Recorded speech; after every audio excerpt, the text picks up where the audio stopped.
Tonight, I have 13 accounts from people who were in ordinary places: a boat ramp, an orchard, a bus route, a fire camp, a printing press, a lighthouse.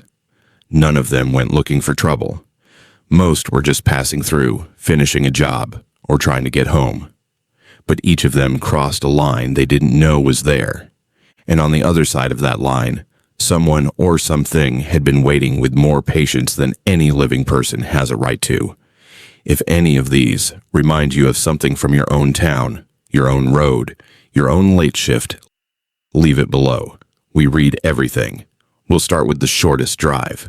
Sometimes the ones you almost skip are the ones that stay. Story 1. I pulled off at the Chouteau Lake boat ramp because of my dog. That's the whole reason. I've been driving 5 hours straight from a veterinary continuing ed conference in Tulsa. And Hank, he's a 14-year-old lab, bad hips, worse bladder, had been shifting around in the back seat since Veneta. I should have stopped earlier. I knew he needed out. But I kept thinking I'd make it to the next rest area. And then the next one.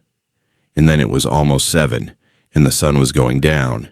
And Hank made that sound he makes when he's about to give up on me. This low groan like he's embarrassed for both of us. So I took the next turnoff I saw. Chouteau Lake, Corps of Engineers property, southeast Oklahoma. A place I'd driven past probably 40 times in my life, and never once stopped. There was a faded brown sign and a gravel road that curved down through some scrubby oaks to the water. The ramp was concrete, 2 lanes, with a small marina booth at the top of the hill, and 4 wooden docks stretching out into the lake. Seasonal place, the kind of spot where people launch base boats on Saturday mornings, and the rest of the week it just sits there. I parked near the booth and got Hank out. He took his time getting down from the seat, he always does now, and I clipped his leash on and let him walk toward the grass strip between the lot and the water. The air was warm and flat. No wind. The lake was perfectly still, this dull bronze color from the sunset, and I could hear a bobwhite somewhere in the trees behind me, but nothing else. No boats, no trucks, no people, I thought. Then I saw the woman in the camp chair. She was sitting beside the marina booth, which was closed, metal shutters down, padlock on the door. She had one of those low fabric camp chairs, the kind with the cup holder in the arm, and she was just sitting there facing the water. Older woman, maybe late 60s, gray hair pulled back, wearing a denim shirt and khaki pants like she'd been there all day. She had a thermos on the ground beside her and a paperback turned face down on her knee. I nodded at her the way you do. She looked at me, looked at Hank, and said, "He can go on the grass. That's fine. Just walk him down toward the ramp if you want. But don't go past the 3rd dock." I said, "Okay." I figured it was a liability thing. Maybe the 4th dock was rotted. Or maybe there was a wasp nest. Or maybe she was just the type who liked giving instructions. I've met a lot of those. I didn't think about it. Hank and I walked down the grass strip alongside the ramp. The concrete was warm under my sandals. Hank's nails clicked on it when he crossed from the grass to the ramp and back. He did his business near the 1st dock, and then wanted to keep walking, which is how he is once he's out. He wants to go. So I let him lead. We passed the 1st dock, then the 2nd. They were identical, weathered wood, metal cleats, a few old bumpers hanging off the sides. Nothing on them. No boats tied up, no gear, no bait buckets. Just empty docks stretching out over still water. We got to the 3rd dock and I stopped. Not because of what the woman said, or not entirely. Hank stopped first. He just planted his front feet and didn't pull anymore.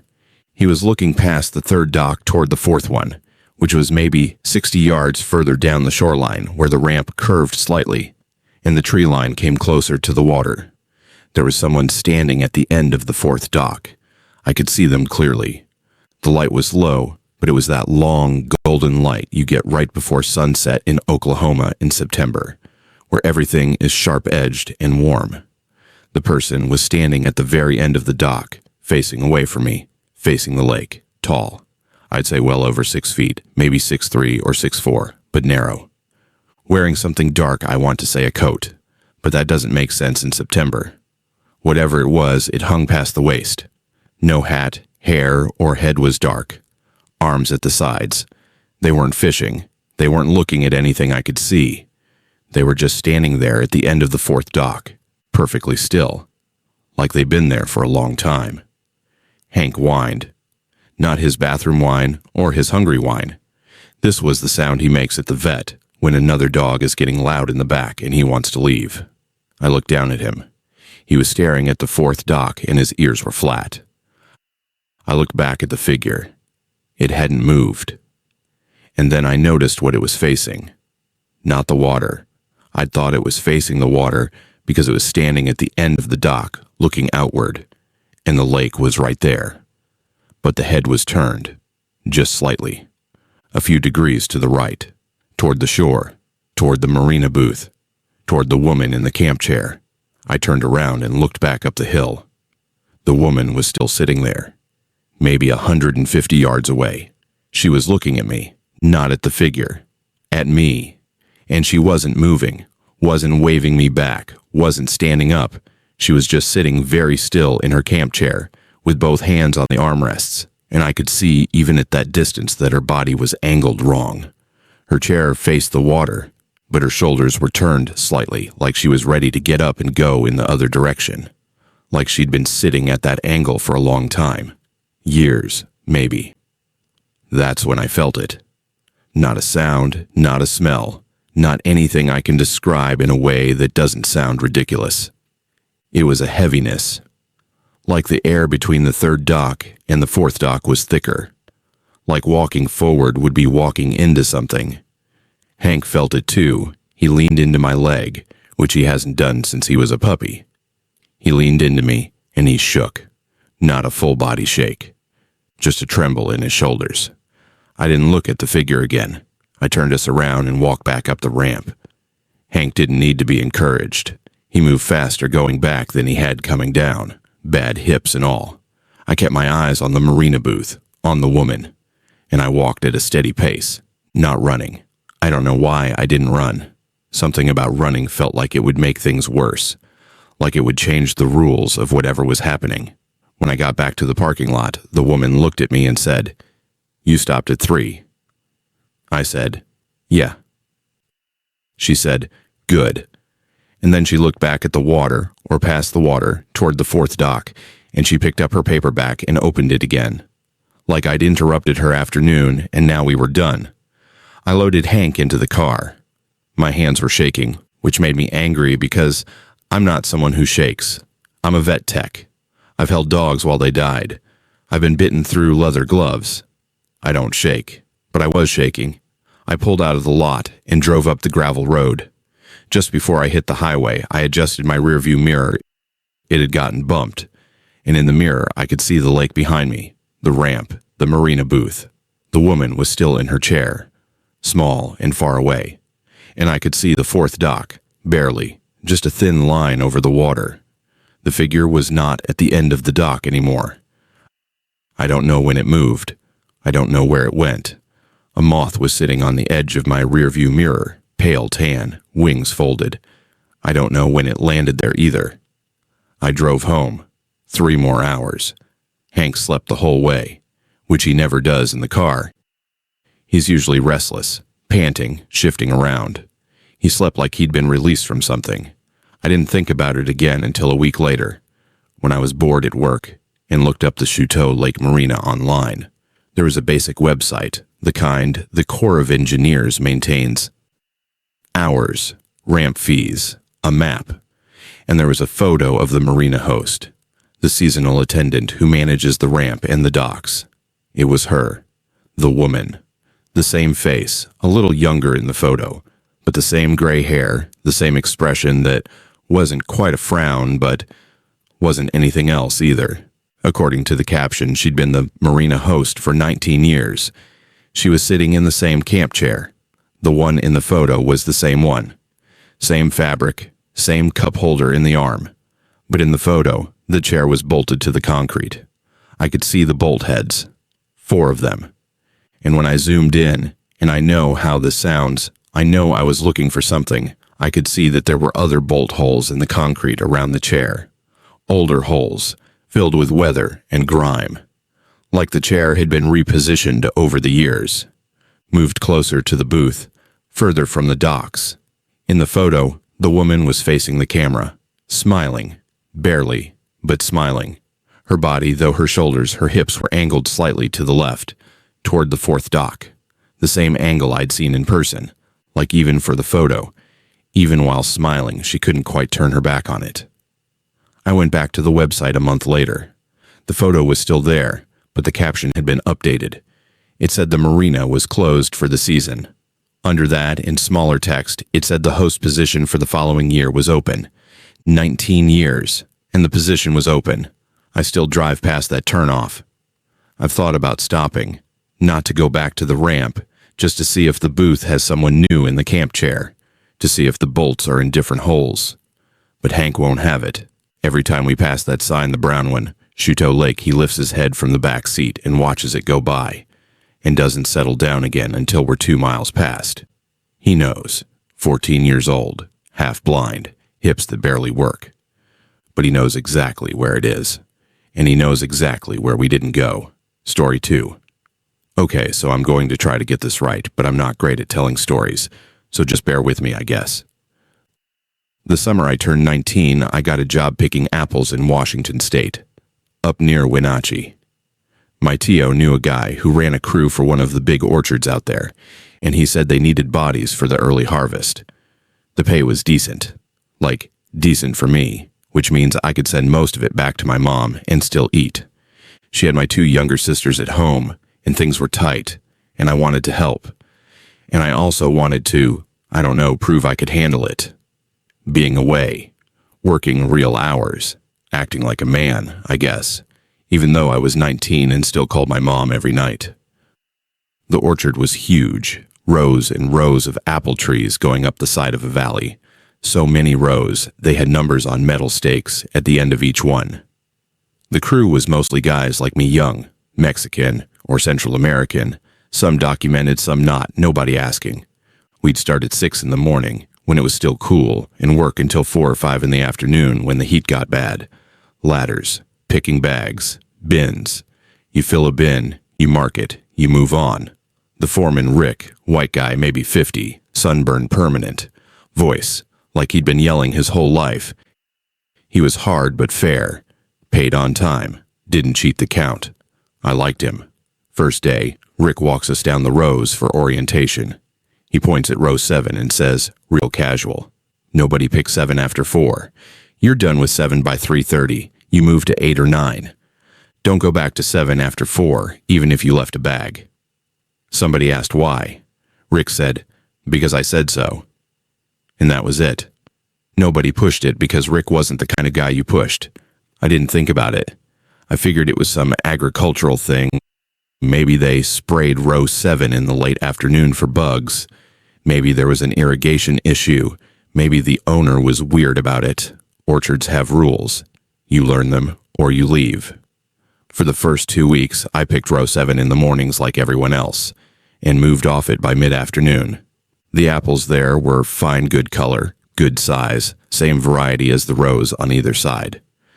But there was one thing, and I didn't mention it to anyone because it sounded stupid. The apples in row 7 were cold. Not refrigerator cold, but noticeably cooler than the fruit in rows 6 or 8, even though they were getting the same sun. I'd pick one from row 6 and it'd be warm from the afternoon, the way a sun-baked apple should feel. Then I'd reach into row 7 and the apple would feel like it had been in shade for hours, even if I was pulling it from a branch in full light. I mentioned it once to another picker, a guy named Luis, who'd been coming back for 3 seasons. He just shrugged and said, 7's like that, don't worry about it. So I didn't worry about it. The thing that started bothering me was, in the 3rd week, I was picking row 6, working late because I wanted to fill one more bin before quitting. And I looked over at row 7, it was maybe 15 feet from me, through the branch gaps. And I noticed that the trees in 7 looked lighter, like there was less fruit on them than there had been that morning, which was possible because other guys had been picking 7 earlier, but the coverage looked too thin, way too thin, like someone had come through and cleaned half the remaining fruit off every tree in the row in the space of a few hours. I told Rick. He looked at his clipboard, looked at the bin count from row 7 that day, and said, "Count's normal. You're seeing the light wrong." But he said it fast, like he'd answered the question before. I let it go. 4th week. This is when it got. This is the part I keep going back to. I'd been assigned to row 5 that day and finished early, around 2:30. Rick was on the other side of the orchard dealing with a truck that had a flat, so nobody was really supervising our end. I walked past row 7 on my way to the water station, and I stopped because I noticed the apples. Every single stem was twisted counterclockwise.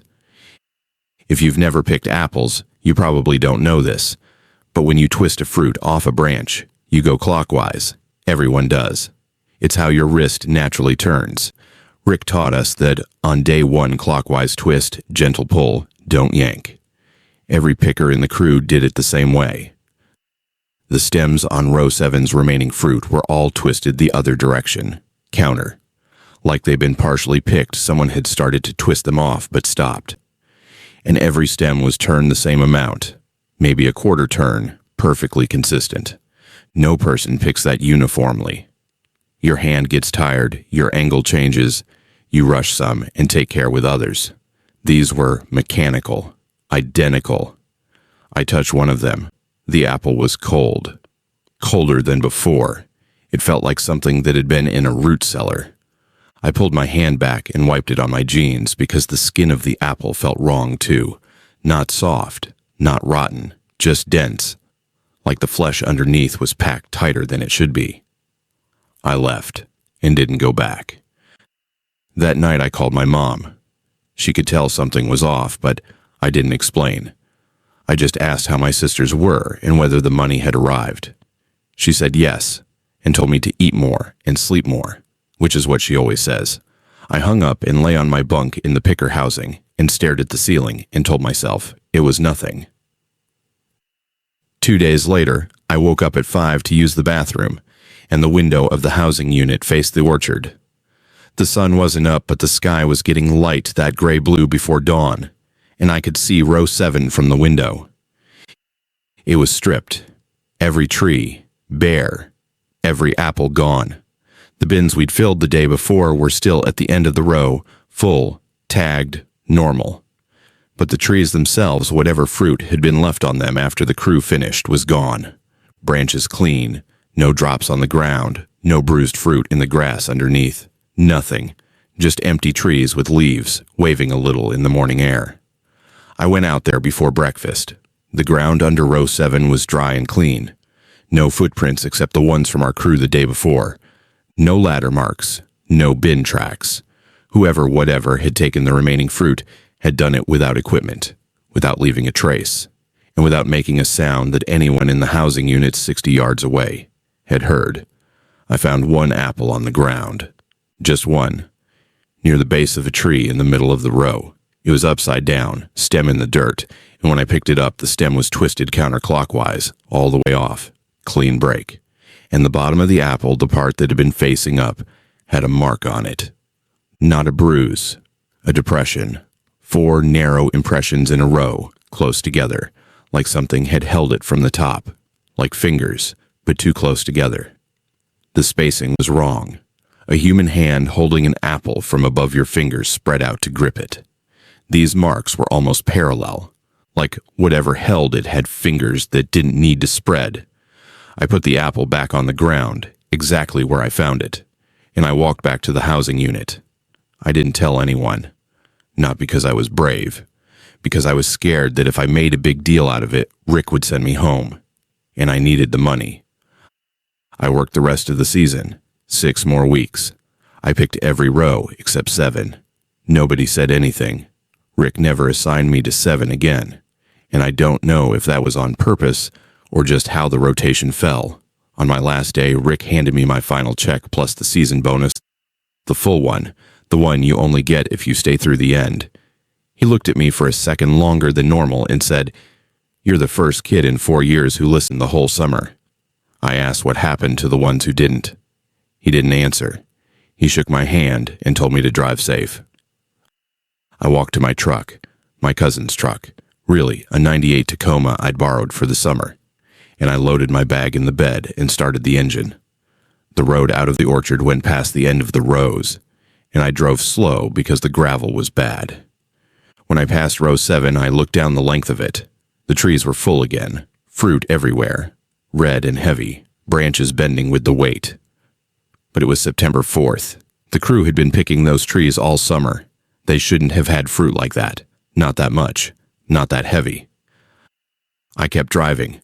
At the very end of the orchard, past row 12, there was a small housing unit set back from the road.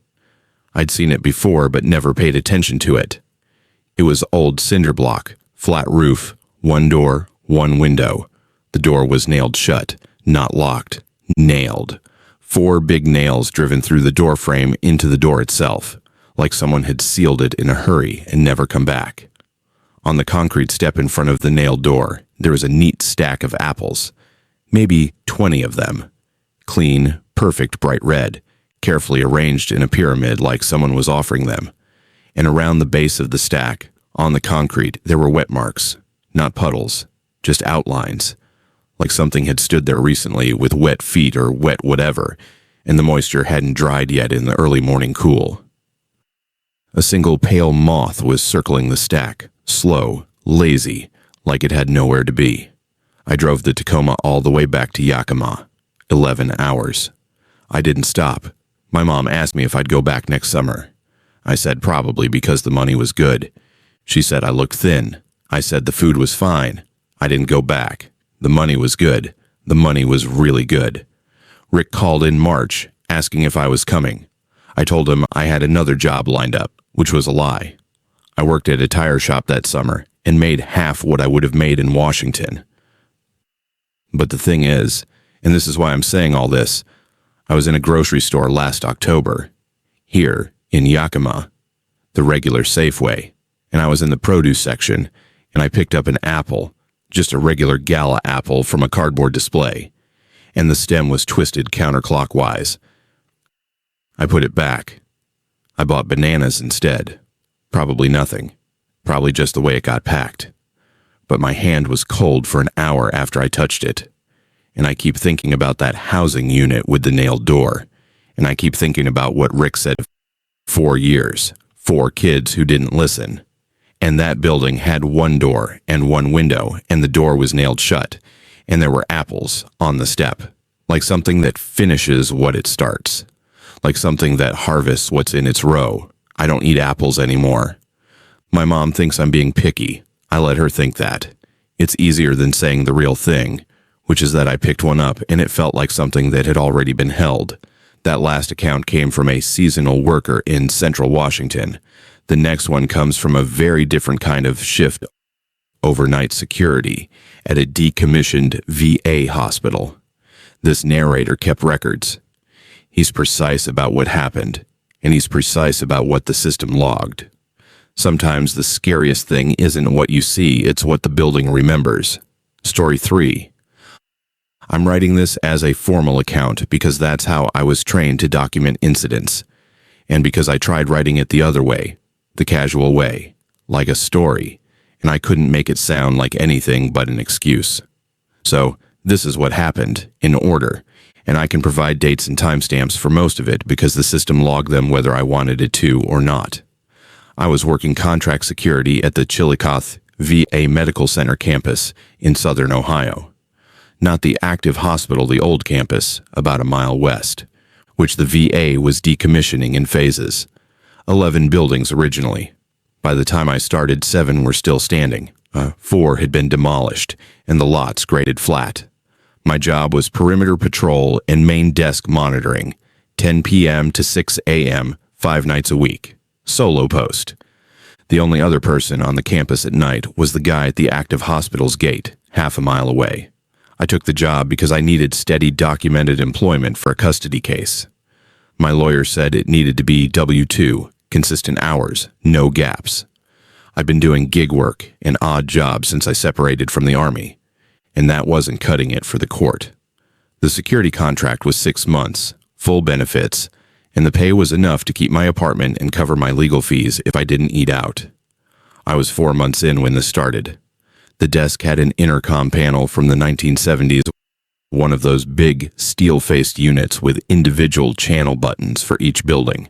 The channels were labeled by building number. Most were dead. Buildings 1 through 4 had been gutted and locked. 5 and 6 still had active environmental monitoring, so their channels buzzed occasionally with HVAC alerts. 7 through 11 were demolished. Their channels should have been dead, not just inactive, but physically disconnected, because the intercom terminals were in the buildings, and the buildings were gone. Building 9 was torn down in March of the previous year. I know the exact date because it was on the demolition certificate posted in the security office. March 14th. The contractor graded the lot, seeded it with grass, and left. 14 months before my first night on the desk. On a Tuesday in May 7th, 2:23 a.m., I have the timestamp at Channel 9 activated. The sound was a click, then a low hiss, then a tone. A single tone, about 1 second long. It was the paging tone. I know this because the intercom manual was in the desk drawer, and I'd read it during my first week out of boredom. Each channel had a specific tone pattern. 1 tone for a routine page, 2 tones for a response needed, 3 tones for an emergency. Channel 9 gave 1 tone and went silent. I logged it as a system glitch.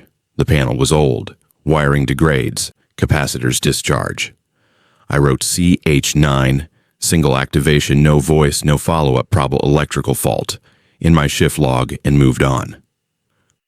4 nights later, it happened again. Same channel, same single tone. 2:23 a.m. I logged it again, same note. But I also checked the panel wiring diagram, which was taped to the inside of the console cabinet. The diagram showed that Channel 9's trunk line ran underground to where Building 9 used to be. The line terminated at a junction box that was, according to the demolition record, removed during site clearing. There was nothing at the other end. No box, no terminal, no building. Just a gravel lot with new grass coming in. The third activation was different. It came on May 18th, again at 2:23 a.m., and instead of just a tone, there was a voice. Female, calm, professional. She said, "Nurse response, Building 9, Room 914, Chart 44731. Then the channel went dead. I sat at that desk for a long time. I replayed it in my head to make sure I hadn't dozed off and dreamed it. I hadn't.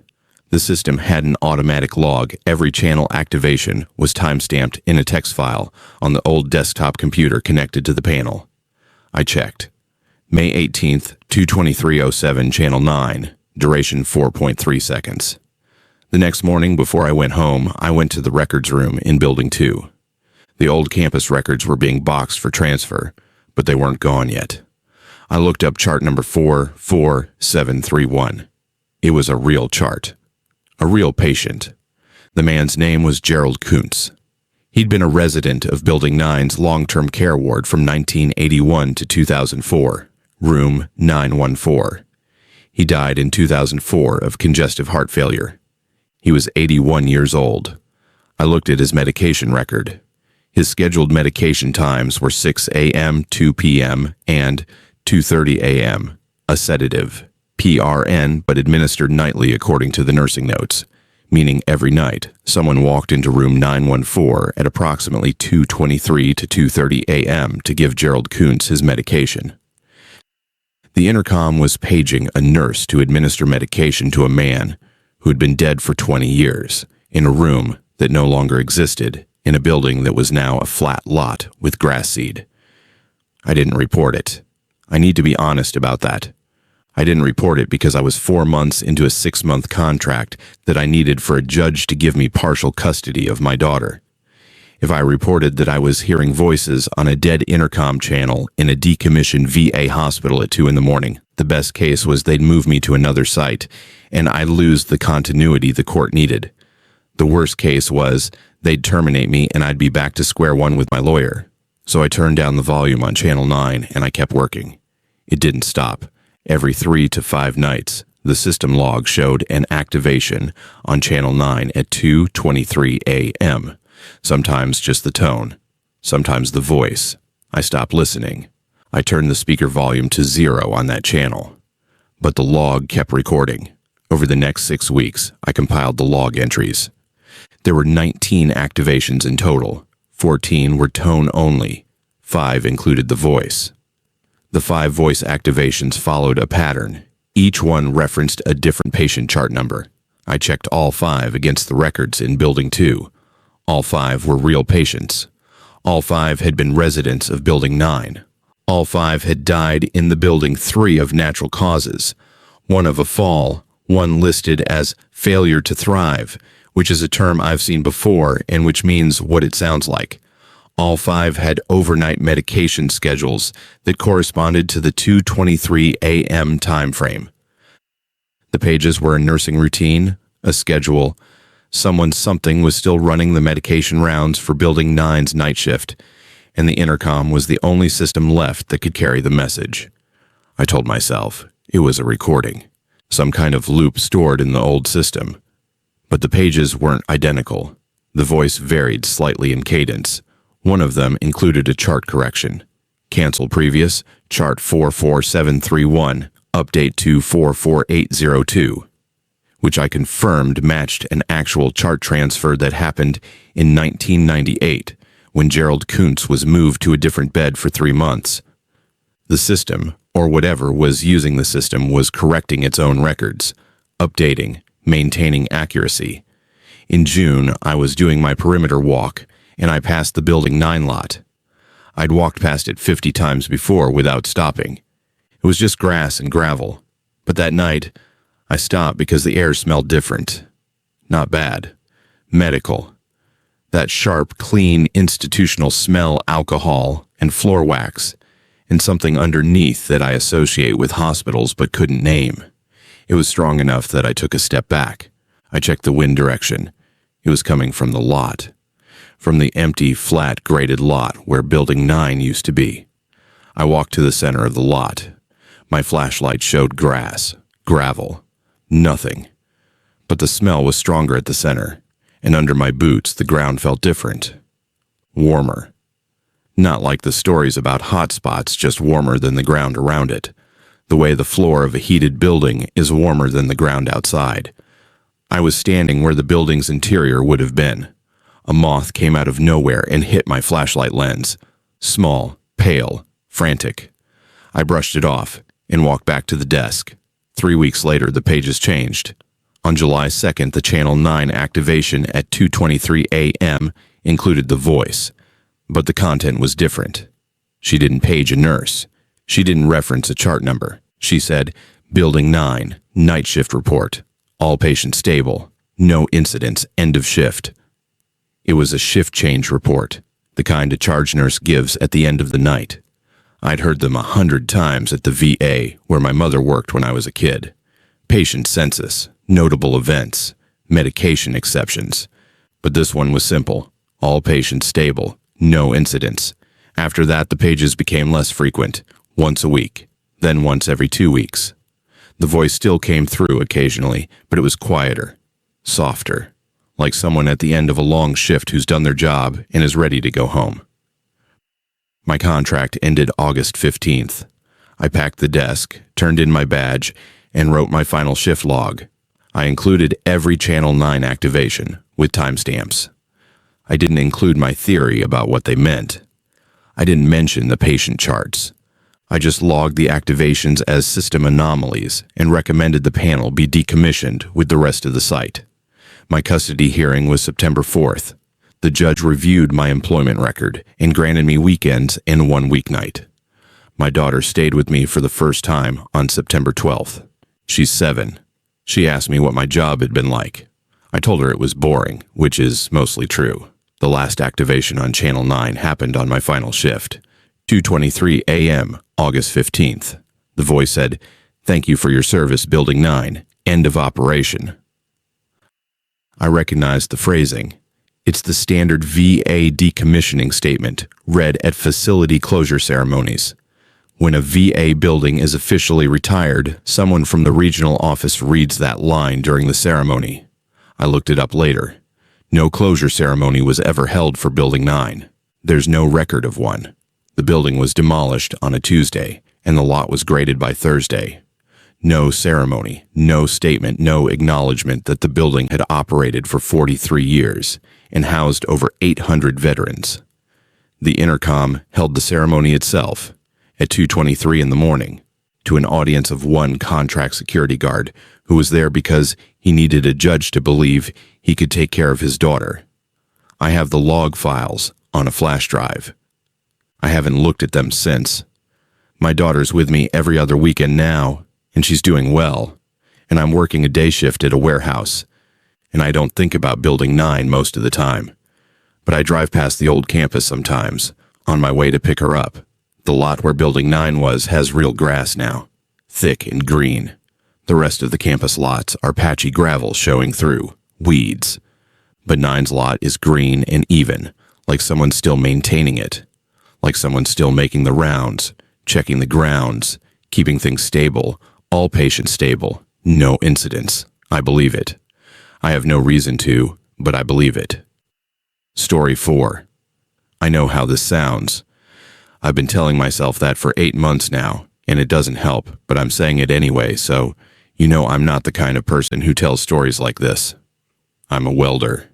I've been welding ship hulls for 28 years. I started at the Newport News Yard when I was 24, and I've worked every kind of vessel, from aircraft carriers down to harbor tugs. I know steel. I know what it sounds like when it expands in heat and contracts in cold. I know what it sounds like when water moves against a hull, when a fitting vibrates loose, when a weld cracks, when a rivet pops. I know every sound steel makes, and what I heard at Colton Marine in October was not steel making a sound. It was something inside the steel making a sound on purpose. Colton Marine is a small yard on the eastern shore, Maryland side of the Chesapeake. They do commercial work. Tugs, barges, workboats, not fancy. The kind of place where the crane has a handwritten sign that says, "Max 12 tons, don't be stupid." I took a contract there because they had a tugboat in dry dock that needed hull replating below the waterline, and the pay was good, and I needed good because my own boat, I live on a 36-foot sailboat in Annapolis, needed a new engine, and engines cost what they cost. The tug was the Margaret R., built 1971, been working the bay her whole life. She was sitting in the dock on blocks, hull exposed, and my job was to cut out the corroded plate sections along the keel and weld in new ones. Standard work. I'd done it 100 times. The yard manager, Cal, set me up with the equipment, and I started on a Monday morning. First 3 days were normal. I worked alone on the hull, one welder, one boat, no helper, which is how I like it. The dock was concrete with steel walls, open at the top, and the acoustics were sharp. Every grinder whine bounced around. Every hammer ring lasted 2 seconds longer than it should have. You get used to it. It's part of the work. On Wednesday afternoon, I was running a bead along a new plate section about 2 feet above the keel line portside. I stopped the arc to check my work and flip my hood up. And in that 2-second silence, the gap between the arc dying and the ambient dock noise coming back, I heard 3 taps. They came from inside the hull, not on the hull, inside it. The Margaret R. had a double bottom, which is standard for tugs and outer hull, and an inner hull with a void space between them, maybe 18 inches deep, used for ballast and structural rigidity. The void space is sealed. You don't open it unless you're doing a major overhaul, and even then, some of those spaces haven't been opened since the vessel was built. The taps came from inside that space, directly behind the plate I was welding on. 3 taps, evenly spaced, maybe 1 second apart. Deliberate. I put my glove against the hull. The steel was warm from my weld, so I couldn't tell much from the temperature, but I could feel the vibration from the 3rd tap still fading. It was real, physical. Something had struck the inside of the outer hull plate 3 times with enough force to transmit through half-inch steel. I waited. Nothing. I fired the arc back up and ran another 6 inches of bead. Stopped. Flipped the hood. 3 taps. Same spot. Same spacing. Same force. I tapped the hull with my welding rod. 3 taps, matching what I'd heard, and I waited. 3 taps came back, identical rhythm. My rhythm sent back to me. I dropped the rod. It clanged on the concrete, and the sound rattled around the dock. Nothing else happened. I picked up the rod, backed up 3 steps, and looked at the hull. The Margaret R sat there on her blocks, 53 feet of rusted steel and old paint, silent. I told myself it was thermal expansion. The weld was cooling, the plate was adjusting, and the contraction was producing rhythmic pops that I was interpreting as taps because the acoustics in the dock were weird. I've told welders the same thing a dozen times. It's the first explanation you reach for. Except thermal pops don't mirror your rhythm, and they don't wait for you to stop welding before they start. I went back to work. I didn't tap again. But every time I stopped the arc, I listened. And 3 times that afternoon, I heard it. 3 taps, always 3. Always from the same section of double bottom, directly behind wherever I was working on the outer hull. When I moved to a new section 10 feet aft, the taps followed. They were always behind my position. Always in the void space, on the other side of the plate I was touching. That night I went back to my boat and I sat in the cockpit and drank 2 beers and told myself I was being ridiculous. I called my sister, which I do when I need to hear someone rational, and I told her the work was going fine. The next morning I brought a ball-peen hammer. I know, it sounds like the beginning of a bad decision. And it was, but I needed to know. I set up at my station, port side, same section. I didn't weld. I took the hammer, and I tapped the outer hull plate 3 times. Firm, clear, 1 second spacing. 3 taps came back. Same spacing, same force. I tapped 5 times, faster. 5 taps came back, faster. I tapped a random pattern, 2 quick, pause, 1, pause, 3 quick. The kind of thing a person would have to listen to and process and reproduce, not just echo. It came back. Exactly. 2 quick, pause, 1, pause, 3 quick. About a 4-second delay, like something was listening, processing, and then reproducing. My hands were steady because they're always steady. 28 years of arc welding will do that, but my breathing wasn't. I put the hammer down and pressed both palms flat on the hull plate, and I felt it.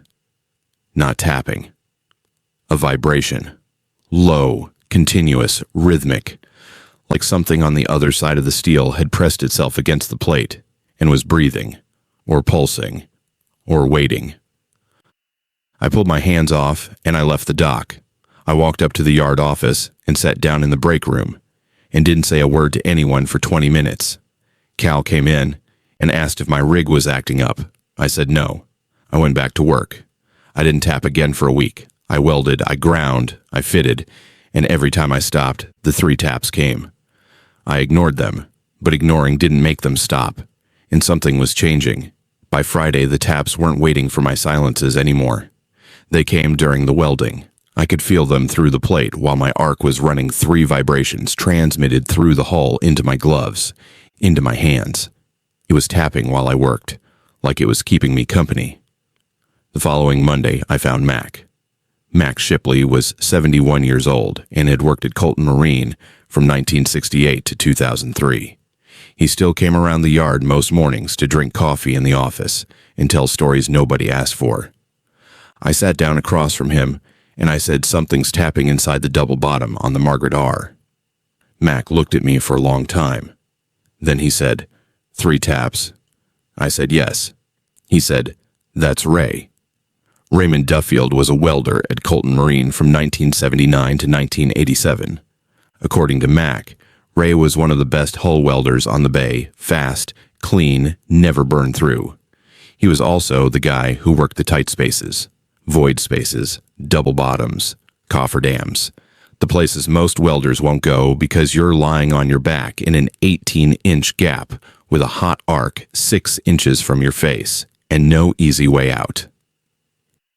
In 1987, Ray was inside the double bottom of a barge, not the Margaret R, a different vessel, when a plate shifted. The access opening closed. He was sealed inside. The crew didn't hear him for 40 minutes because they were running grinders topside. By the time they cut him out, he'd suffocated. The oxygen in the void space wasn't enough. Max said Ray had a signal. All the tight space welders had personal knock codes. You'd tap the hull from inside so the crew outside knew you were okay. 3 taps, specific spacing, every 15 minutes. That was Ray's. 3 taps. I'm okay. Everybody on the crew knew it. I said, so it's just 3 taps. Max said, listen closer. I went back to the dock that afternoon. I tapped 3 times. The 3 taps came back, but this time I paid attention to the end. After the 3rd tap, there was a pause shorter than the gaps between the taps, and then a 4th tap, softer, almost hesitant, like an afterthought. I went back to Mac. I said, there's a 4th tap, quiet one, at the end. Mac put his coffee down. He stared at the poster on the wall, behind me, a faded safety poster with a photo of a young man in welding leathers, and the text, in memory of Raymond Duffield, Safe Work Practices Save Lives, 1958 to 1987. Max said, 3 taps was, I'm okay. We all knew that, but I was there that day, the day the plate shifted. When we finally heard him tapping 40 minutes in, maybe more, it wasn't 3 taps. It was 4, 3, and then 1 more, quick, at the end. He looked at me. 3 taps is, I'm okay. 4 taps with the extra one that's, I'm okay, are you? I didn't go back to the dock for 2 days. I sat on my boat, and I thought about Ray Duffield, 37 years dead, sealed inside a void space he'd suffocated in, tapping 3+1 on the inside of every hull that came through the dock, not asking for help, not trying to get out, asking if the person on the other side was okay. A moth sat on my companionway hatch that night, pale gray, wings folded, perfectly still. I left it alone. On Wednesday, I went back. I had 3 weeks left on the contract, and the hull wasn't going to plate itself, and I needed the money for my engine. I welded all morning.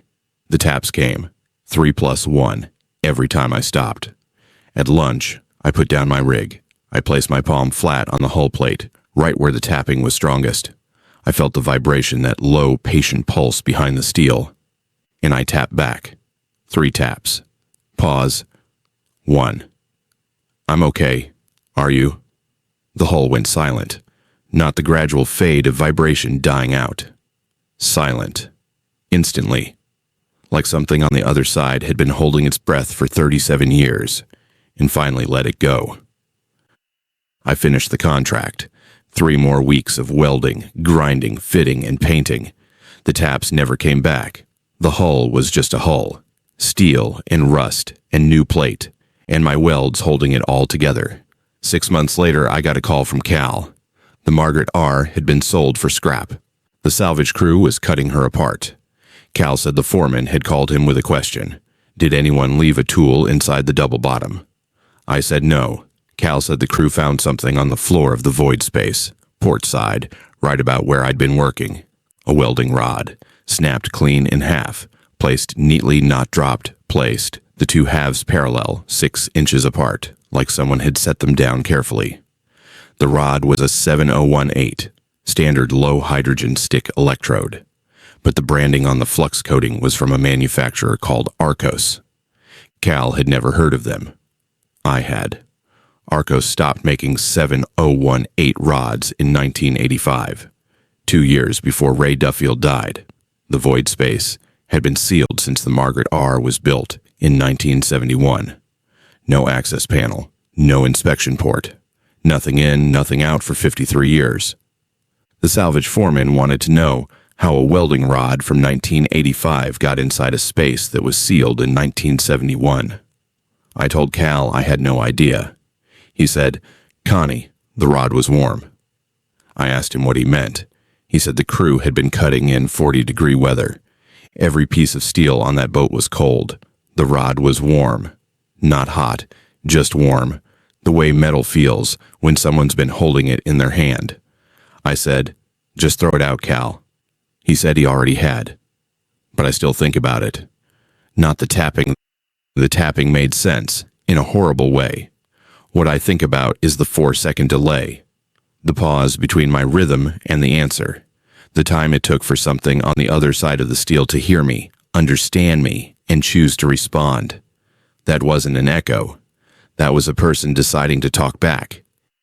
And the last thing he asked, the very last tap, 3 + 1, the last one I heard before I answered, and the hull went quiet, was whether I was okay. I was. I'm not sure I still am, but I was then. And I think maybe that was enough. 4 stories in, and we've gone from a lake at dusk to an orchard at dawn to a hospital that wouldn't close to a hull that wouldn't stop asking. The next one comes from someone who kept very careful records of her own body, her distance, her pace, her route. The trouble started when her numbers stopped agreeing with her memory. Story 5. I've been putting this off for a while. My therapist says writing things down helps, and I believe her in general, but I also think there are things that get worse when you commit them to paper, because then they're real in a way they aren't when they're just in your head. But I can't sleep, and I tried running today and had to stop, and I need to put this somewhere that isn't my skull.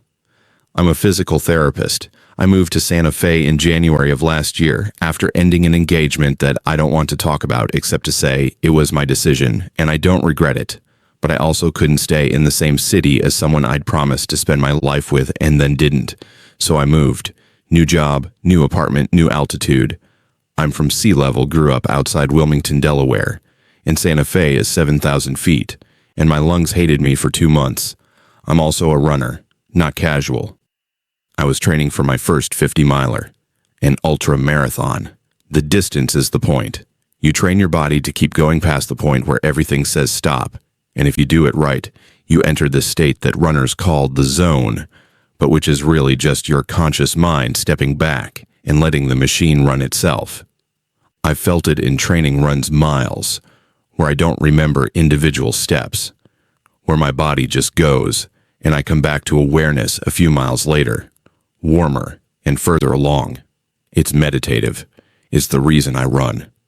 I found my training route in March, a Forest Service road, NF442, that ran north out of the Sangre de Cristo foothills into open mesa country. Gravel surface, gentle grade, no traffic. I measured it by car odometer, exactly 12 miles from the cattle guard where I parked to the turnaround point at a stock tank. 12 miles out and back made 24, which was my long-run distance twice a week. The route was perfect, quiet, dry. The views were enormous sage flats falling away to the west, red rock mesas, the Jemez Mountains on the horizon. There was one feature worth noting. Between mile 6 and mile 7, the road curved around the rim of a narrow canyon. Not a big one, maybe 200 feet deep, steep-walled, with a sandy bottom I could see from the road. The road passed within maybe 20 feet of the rim. I ran past it twice every run, out and back. I never stopped to look. You don't stop on a training run. You keep your rhythm. By April, I'd been running the route 5 days a week for 3 weeks. That's when I noticed my watch. I use a GPS running watch, the kind that logs every run with distance, pace, elevation, and a map of your route.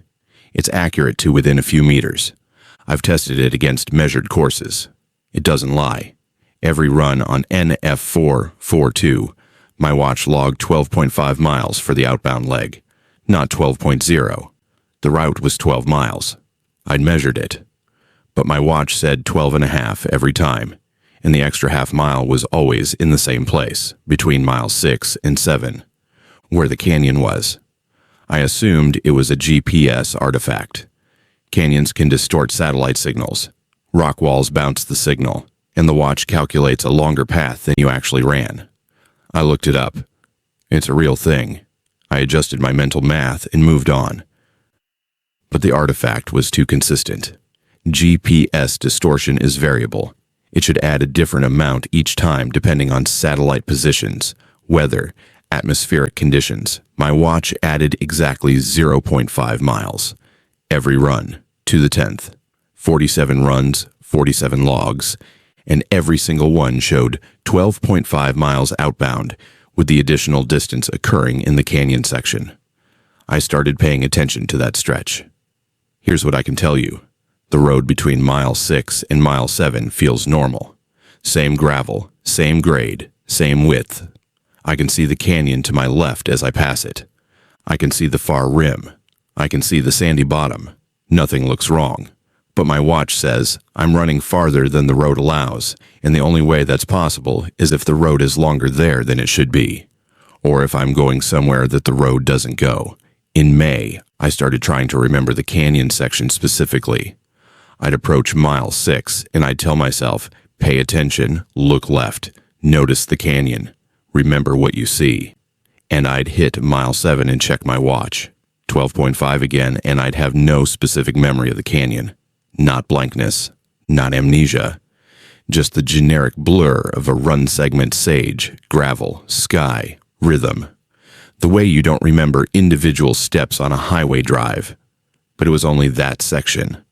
I remembered every other mile with reasonable clarity. I told myself it was the zone, the dissociative state. I was hitting my rhythm right at mile 6 and coming out of it at mile 7. And the half-mile GPS error was just canyon distortion, and the two things were coincidental.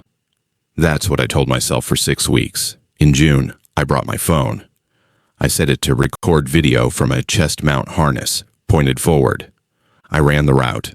I didn't try to pay attention to the canyon section I just ran and let the camera do the work. That night, I watched the footage. Miles 1 through 5, normal.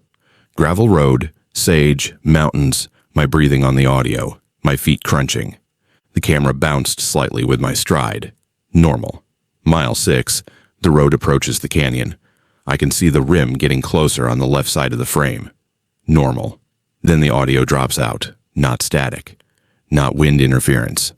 The audio track goes completely silent. The video continues. The road is still there. The sage, the sky, but there is no sound. No breathing. No footsteps, no wind, absolute digital silence. And the video is slightly different. The exposure hasn't changed, but the light looks thinner. The shadows look like they're coming from a slightly different angle, like the sun is in a place it shouldn't be for that time of day. And my head is turned to the left, toward the canyon. I don't run with my head turned. Nobody does.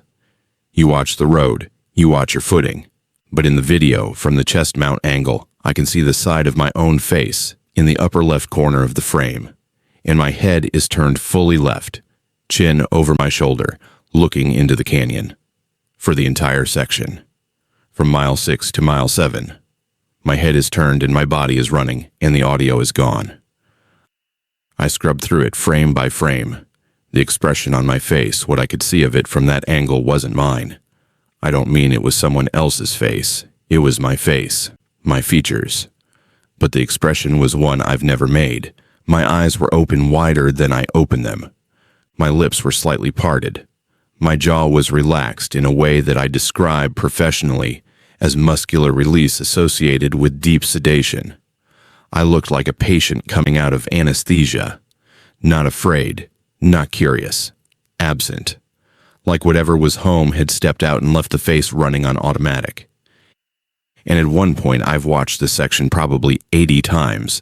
At one point, in the middle of the silent stretch, there's a frame where my hand is extended to the left. My left hand reaching out toward the canyon rim, fingers spread, palm down. I don't remember reaching. I don't remember extending my hand. And in the next frame, the hand is back at my side, and I'm running normally. And 2 frames later, the audio comes back, and I'm past the canyon at mile 7. I stopped running that route the next day. I mapped a new route on the other side of Santa Fe, a paved bike path, flat, no canyons, no rim, no geological features worth mentioning. I ran it for 2 weeks. My GPS was clean. Exactly the distances I expected, no anomalies, no audio drops on my phone recordings, normal. Then, on the 3rd Monday, I finished an 8-mile run on the new route, took off my shoes on my apartment steps, and found red dust on my soles. Fine, powdery, rust red, the color of the sandstone around the canyon on NF 442. I hadn't been near that canyon in 18 days. The bike path is paved. My apartment is in the middle of Santa Fe. There is no red sandstone within miles of either location. I checked my watch. The run logged 8.5 miles. The bike path is 8 miles. I've measured it. I've biked it. 8 miles. The extra half mile was there, on a paved bike path, in the middle of a city, with no canyon anywhere near me. I pulled up the GPS map of the run. The path was clean, a straight line along the bike path, no deviations, no weird loops. 8 miles of mapped route, but the watch said 8.5, and the red dust was on my shoes. I haven't run since. That was 3 months ago. I deferred my race entry. I told my coach I had a hip issue, which is a lie. My hip is fine, my legs are fine, everything works. I just can't trust my body to stay where I put it. Because here's what I keep coming back to. The video. My face, that expression, the hand reaching out. If the canyon was doing something to me, pulling me, stretching the road, adding distance I couldn't account for, then who was running my body while it happened? Who was turning my head? Who reached out my hand toward the rim, fingers spread, like I was greeting something, like I was touching something I couldn't see. And now it doesn't need the canyon.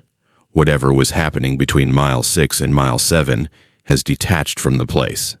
It's in my distance now. It's in my legs.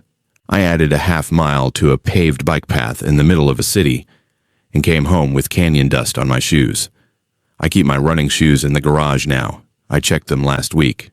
The red dust is gone, but they're warm. Not hot. Just warm. The way shoes feel when someone just took them off. I haven't worn them. I don't plan to. But last night I woke up at 3 a.m. and my feet were dirty. The balls of my feet, my toes, the arches coated in fine red dust. I was in bed. I'd been asleep for 5 hours. My apartment is on the 2nd floor, and both doors were locked. I washed my feet in the bathtub and watched the red water circle the drain and told myself it was a dream.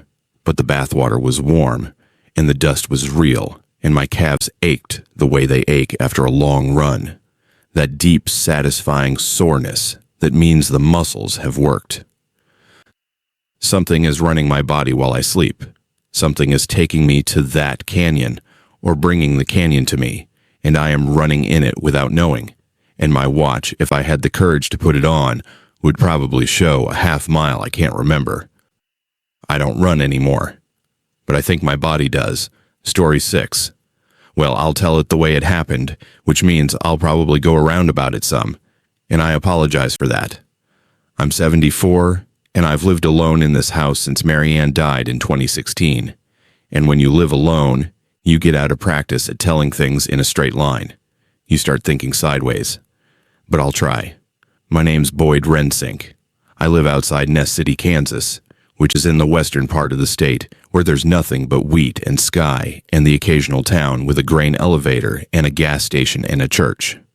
I was born in this house. My father was born in this house. The Rensinks have been farming this piece of ground since 1898, and I worked the elevator, the grain elevator, which is where farmers bring their wheat to sell, from the time I was 22 until I retired at 63. 41 years. I know wheat. I know when it's going to be a good year and when it's going to be bad. I know what the heads look like when there's too much moisture, and I know what they look like when there's not enough. And I know the difference between a 70-bushel year and a 40-bushel year just by standing in a field in June and looking. I'm telling you this because you need to understand that I'm not a man who's impressed by crop predictions. Everybody out here predicts the crop. It's what you talk about at the diner, in the co-op, in the elevator office. Some people are good at it, some aren't. It's not magic. It's just knowing your ground. What I can't explain is how a dead man does it better than any of us. The first letter came in July of 2014. I went out to the mailbox, the same mailbox my father put in, metal, on a wooden post, at the end of the drive. And there was a letter, white envelope, no return address, postmarked from Wichita, which is about 3 hours east. The name on the front was Harold Braam, and the address was mine. My house, my road, my zip code. I didn't know who Harold Braam was, so I almost sent it back. But there was no return address, and I figured it was a mistake, maybe an old listing, maybe junk mail. I opened it. Inside was a single sheet of paper, Typewritten, not printed, typewritten, like from an actual typewriter with the keys that hit the ribbon. One paragraph. No greeting, no signature, no date. It said, Ness County hard red winter wheat, 2014 harvest estimate, 54 bushels per acre. Protein content will run 11.8 to 12.2. Late moisture will delay harvest by 9 days. Quality will be acceptable but not premium. That's all. One paragraph. I read it and I set it on the kitchen table and I thought somebody was pulling my leg. Somebody at the co-op, probably having fun with the old man. Harvest came in August. Ness County average yield, 53.7 bushels per acre. Protein content ranged 11.9 to 12.1. Harvest was delayed by 8 days due to late rains. Quality, acceptable, not premium. I kept the letter. The next July, another one came. Same envelope, same postmark, same typewriter. Addressed to Harold Braam at my address. This one estimated 47 bushels. Actual yield that year, 46.9. Protein and timing were within a fraction. Third year, fourth year, fifth. Every July, a letter. Every letter, a single paragraph. Every paragraph, an estimate that was accurate to within 1 or 2 bushels, with protein and timing that matched USDA county data almost exactly. I started checking the USDA reports deliberately side by side. In 11 years, the letter was never off by more than 2 bushels per acre. Most years, it was within 1. After the third letter, I went to the elevator office, and I looked at the plaque on the wall. The elevator's been there since 1921, and there's a brass plaque with the names of every operator. Boyd Rensink, 1985 to 2016. Before me, Tom Seifert, 1971 to 1985. Before him, Earl McConnell, 1952 to 1971. And before him, Harold Braam, 1926 to 1932. Harold Braam was the grain elevator operator in Ness City from 1926 to 1932. He held my job. The same desk, the same elevator. He died in October 1932. I found his obituary in the County Historical Society's files. Pneumonia. He was 38 years old. He left a wife and 2 children. The obituary said he was a precise and reliable man, well regarded by the farming community for the accuracy of his seasonal estimates. A precise and reliable man. The accuracy of his seasonal estimates. I compared the handwriting on the letters to the one surviving document I could find with Harold Braam's handwriting, a 1931 co-op receiving ledger where operators logged incoming loads. It was in the elevator's back office, in a drawer nobody had opened in 40 years. The handwriting on the ledger careful, slightly forward-leaning, with the distinctive lowercase e that looked almost like a C, was the same as the handwriting on the envelopes.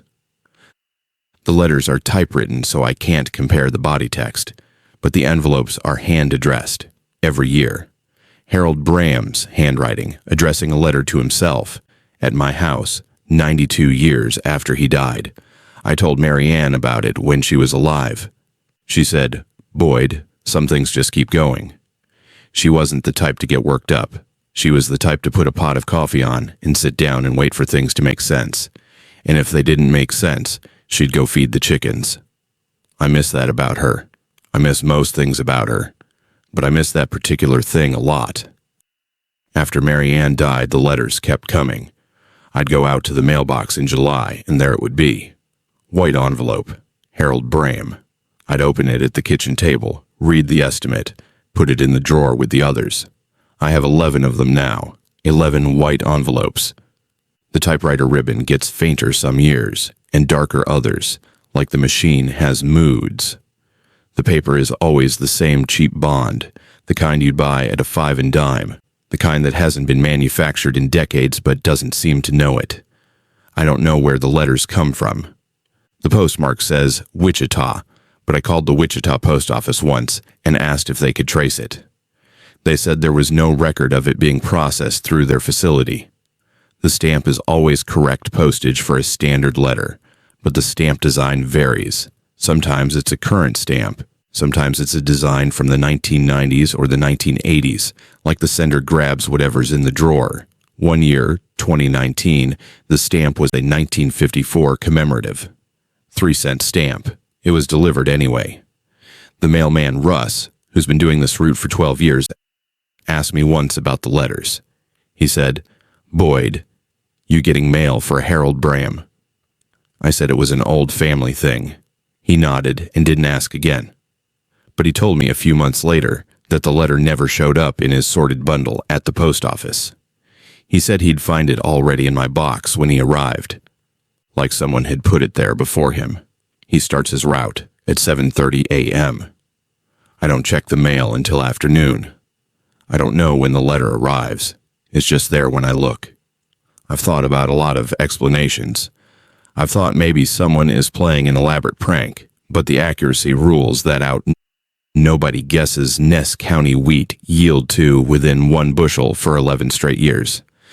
I've thought maybe it's some kind of automated agricultural forecast system, but the typewriter and the handwriting and the 1954 stamp rule that out. I've thought about what Marianne said some things, just keep going. And I think she was probably closer to right than anything I've come up with on my own. Harold Braam was the grain elevator operator. His job was to know the wheat, to stand at that desk and tell the farmers what their crop was worth and how the year was shaping up. He did it from 1926 to 1932, and then he died, and the job went to someone else, and eventually to me. But the dying didn't stop the knowing. The man kept making his estimates, kept writing them down, kept mailing them to the only address he had his own, which became mine because this house goes with the job the way the land goes with the sky. A moth landed on the screen door the night the 10th letter came. I remember because Marianne had been gone 2 years by then, and the house was very quiet, and the moth was the only thing moving. It sat there on the screen with its wings flat, pale brown, and I watched it for a while because I didn't have anything else to watch. Then I checked the mailbox, and the letter was there, and the moth was gone when I came back. 3 weeks ago, the 11th letter arrived, July 2025. The envelope was different. Same white paper, same handwriting, same typewritten estimate inside, but the name on the front wasn't Harold Braam. It was Boyd Rensink, my name, my handwriting. No, still his handwriting, Harold's hand, but my name. Like he'd been writing to himself for 11 years and finally looked up and noticed someone else was reading them. I opened it. The yield estimate was there, same as always. This year's wheat, Ness County. The number looked right, I'll know for sure in August, but standing in the field last week, I'd put money on him being within 1 bushel. He always is. But below the estimate, where there's usually nothing, just the typewritten paragraph, and then blank page there was a second line. Handwritten this time, not typewritten. Harold's hand. Smaller letters, like it was added after the fact, like a note at the bottom of a letter that almost didn't get written. It said, "Retired, passing the route." That's all. Retired, passing the route, like a mailman handing off his territory, like someone who's been doing a job for 93 years and has finally decided it's someone else's turn. I sat at the kitchen table for a long time after I read that. The house was quiet. The wheat was moving outside the window. You can hear it if the wind is right. A dry, rushing sound like the land is breathing. I put the letter in the drawer with the other 10, and I sat there and I thought about Harold Braam, 38 years old, dead of pneumonia in 1932, still mailing his estimates, still doing his job, still being the precise and reliable man the obituary said he was. And now he's passing it to me. I don't know what that means. I don't know if next July there will be a letter, or if I'm supposed to write one. I don't know if the knowing will come to me, if I'll wake up one morning and know the yield the way Harold knew it, to the bushel, months in advance, with a certainty that has nothing to do with standing in a field and looking. I don't know if that's what passing the route means. What I know is this. I went out to the mailbox yesterday to check for a package I was expecting from the feed store. The package wasn't there, but the mailbox was warm. Not from the sun, it was overcast, had been all day. Warm from the inside, like someone had just closed it, like a hand had been resting on the metal. I put my palm on the mailbox door and held it there. The warmth faded slowly, the way a living thing cools, and for a second, just 1 second, I could feel the wheat. All of it. Every field in the county. The weight of the heads, the moisture in the stems, the protein building in the kernels. I could feel it the way you feel your own pulse, automatic, certain. Then it was gone, and the mailbox was just a mailbox, and I was just a 74-year-old man standing at the end of his driveway in a gray Kansas afternoon with his hand on a piece of metal that his father put in the ground 60 years ago. Mary Ann would have said, "Boyd, go feed the chickens." And she would have been right, so that's what I did. But I know next July is coming, and I think when it comes, there won't be a letter in the mailbox. There'll be a blank page and a typewriter ribbon and the knowing, and it'll be my turn to write it down. I just don't know who I'm supposed to send it to. That last one came from a wheat farmer who's been getting mail from 1932 for over a decade. The next account is from a different kind of work, a commercial fishing boat off the Oregon coast, where a man on the night shift saw something in the water he couldn't photograph and couldn't stop looking at. Story 7. I'm not a writer. I want that on the record. I'm sitting in my truck in the Newport Harbor lot at 4 a.m. writing in a spiral notebook, because if I go back to my apartment, I'll just drink. And if I drink, I won't remember this clearly enough to put it down. And I need to put it down because I need it outside of me. So here it is, bad handwriting and all. My name's Sean Palicki. I'm 38.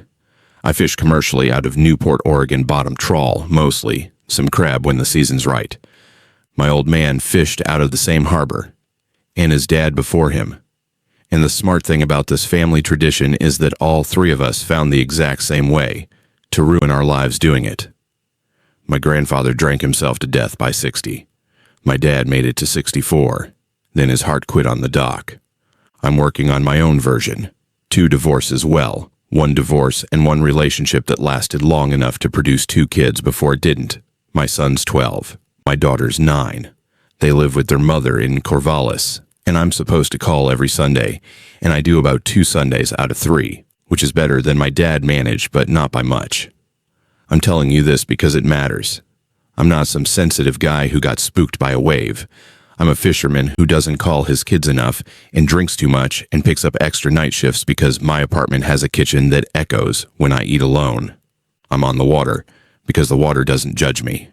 Or I thought it didn't. I signed on for a 6-month stint on the Clara Dawn, a 60-foot stern trawler running night operations out of Newport. Night fishing, you leave the harbor at dusk, tow nets until 2 or 3 a.m., haul and sort, and you're back at the dock by dawn. The money's decent. The work is hard. The crew is 4 guys and a skipper. And you don't talk much after midnight because everybody's tired and the diesel's loud and there's nothing to say that the sea hasn't already said. 3 weeks in late September, I was on the port rail taking a leak. That's where you go on a trawler, downwind side. It was around 1 a.m, no moon, the deck lights throwing a yellow circle about 20 feet out from the hull. Beyond that, nothing. The Pacific at night is the darkest place I've ever been. You can't see the horizon. You can't see the water except where the light hits it. And where the light hits it, it's black and moving, and it looks like it goes down forever. I finished, zipped up, and I looked down at the water beside the hull. And I saw a face. My face. It was clear. Clearer than it should have been. The water off the hull at night, you don't get reflections. The surface is too broken. The light's too scattered. The angle's wrong. I've stood at that rail 1,000 times, and the most I've ever seen is my own shadow when the deck lights are bright. But this was a face. My face. Clear as a mirror. My nose, my jaw, the scar over my left eyebrow from when I walked into a boom at 22, looking up at me from about 2 feet below the surface. I leaned forward. The face leaned forward, but late. Maybe 4 seconds late. I moved my head right. The face moved right. 4 seconds later. I thought it was the water, some trick of the surface and the light. The chop was gentle 1-foot swell, barely moving the boat, so maybe the surface was just smooth enough to catch a reflection. And the delay was from the current distorting the timing. I could almost make that make sense. I went back to work, helped haul the nets, sorted catch, normal. But at the next break, I went back to the rail. Same spot. The face was there. My face. 4-second delay. And this time I looked at it longer. And I noticed something. The face was older than mine. Not a lot. Maybe 3 or 4 years. The lines were deeper, the ones by my eyes, the brackets around my mouth. My hairline was a little further back. My skin looked rougher. It was me at 41 or 42. Recognizable, but aged. I spent 3 minutes looking at it. Then the deckhand, a kid named Tyler, called me back to the sorting table and I left. The face was gone when I checked later that night. Just black water. I didn't think about it the next day. I slept. I ate. I didn't call my kids. Normal Sunday. That night on the water, I went to the rail. The face was there. 4-second delay, and the aging had advanced. More gray at the temples, deeper lines. The skin under the eyes was looser. I was looking at myself at 45, maybe 46. A week's worth of nights, and the face had aged 6 or 7 years. I started going to the rail every night. I couldn't stop. It was there every time, same spot, same depth, same clarity that shouldn't be possible on ocean water at night. And every night, it was older. The 4-second delay stayed constant, but the face lived years in those gaps. The wrinkles deepened, the jaw softened. The hair went from salt and pepper to mostly gray to white at the edges. I watched myself turn 50 in the water off the port rail of a fishing boat. Around the 4th week, it stopped mirroring me. I raised my hand. 4-second pause. The face didn't raise its hand. It just looked at me. Its eyes, my eyes, tracked mine. When I moved left, the eyes followed. When I leaned back, the eyes adjusted. But the face didn't move. It wasn't copying me anymore. It was watching me. And it looked tired. Not scared, not angry, not dead. Tired. The way my father looked in the last few years. Like a man who's done everything he's going to do and is just waiting for the rest to catch up. I tried to take a picture. I got my phone out, held it over the rail, and snapped 4 shots. When I looked at them, they showed black water. No face, no reflection, no light anomaly. Just the deck light glare on a dark ocean surface. Whatever I was seeing existed only in the direct line between my eyes and the water. The camera didn't share it. That same week, Tyler said something to me. We were sorting catch, both of us elbow deep in fish, and he looked at me sideways and said, "You look rough tonight, Skip." I asked what he meant. He said, "I don't know, just older. You look older." He said it the way you tell someone they look tired, politely, like he didn't want to make it a thing. I went to the head and looked in the mirror. I looked the same. 38, my face, normal. No extra aging, no new lines. I looked like me. But Tyler had seen something, and he wasn't looking at the water. He was looking at me. By the 5th week, the face in the water was at least 60. Deep wrinkles, thin lips, eyes that were still mine but sunken back further. The way old men's eyes go, like the face is retreating from the world. It looked like my father a year before he died. It moved its mouth, sometimes not speaking, not forming words, just the small, unconscious movements an old man makes when he's sitting alone. Lip licking, jaw shifting, the things your face does when nobody's watching. I started sleeping badly. I'd lie in my bunk and feel the boat rock and close my eyes and see the face on the backs of my eyelids.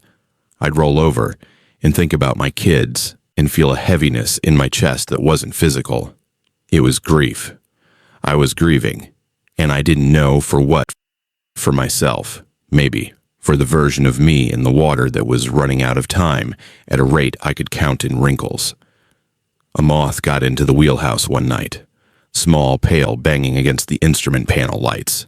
The skipper swatted at it, but it stayed for an hour, circling the glow of the depth finder, until it flew out an open window and disappeared into the dark. The 6th week was the last. I went to the rail at 1 a.m. The face was there. And it was old. Very old.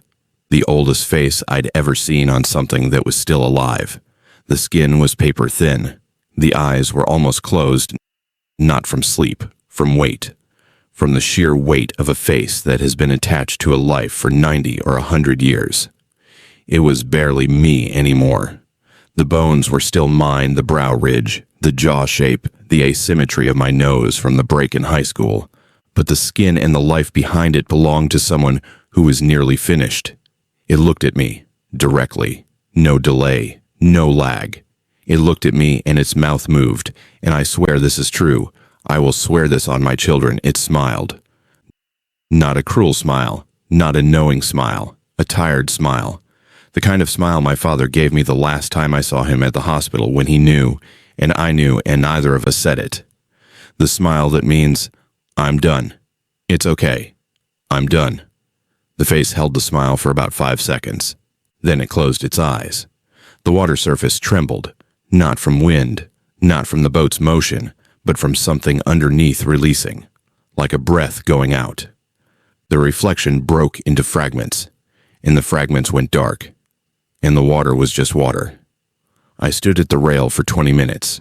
The face didn't come back. I went to the sorting table, and I worked the rest of the shift, and I didn't look over the port rail again.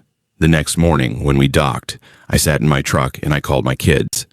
It was 7 a.m. on a Monday, and they were getting ready for school, and my son picked up and said, "Dad," like he was surprised, because I never call on Mondays. I said I just wanted to hear his voice. He said, "Okay." I talked to my daughter for 3 minutes. She told me about a project she was doing about sea otters.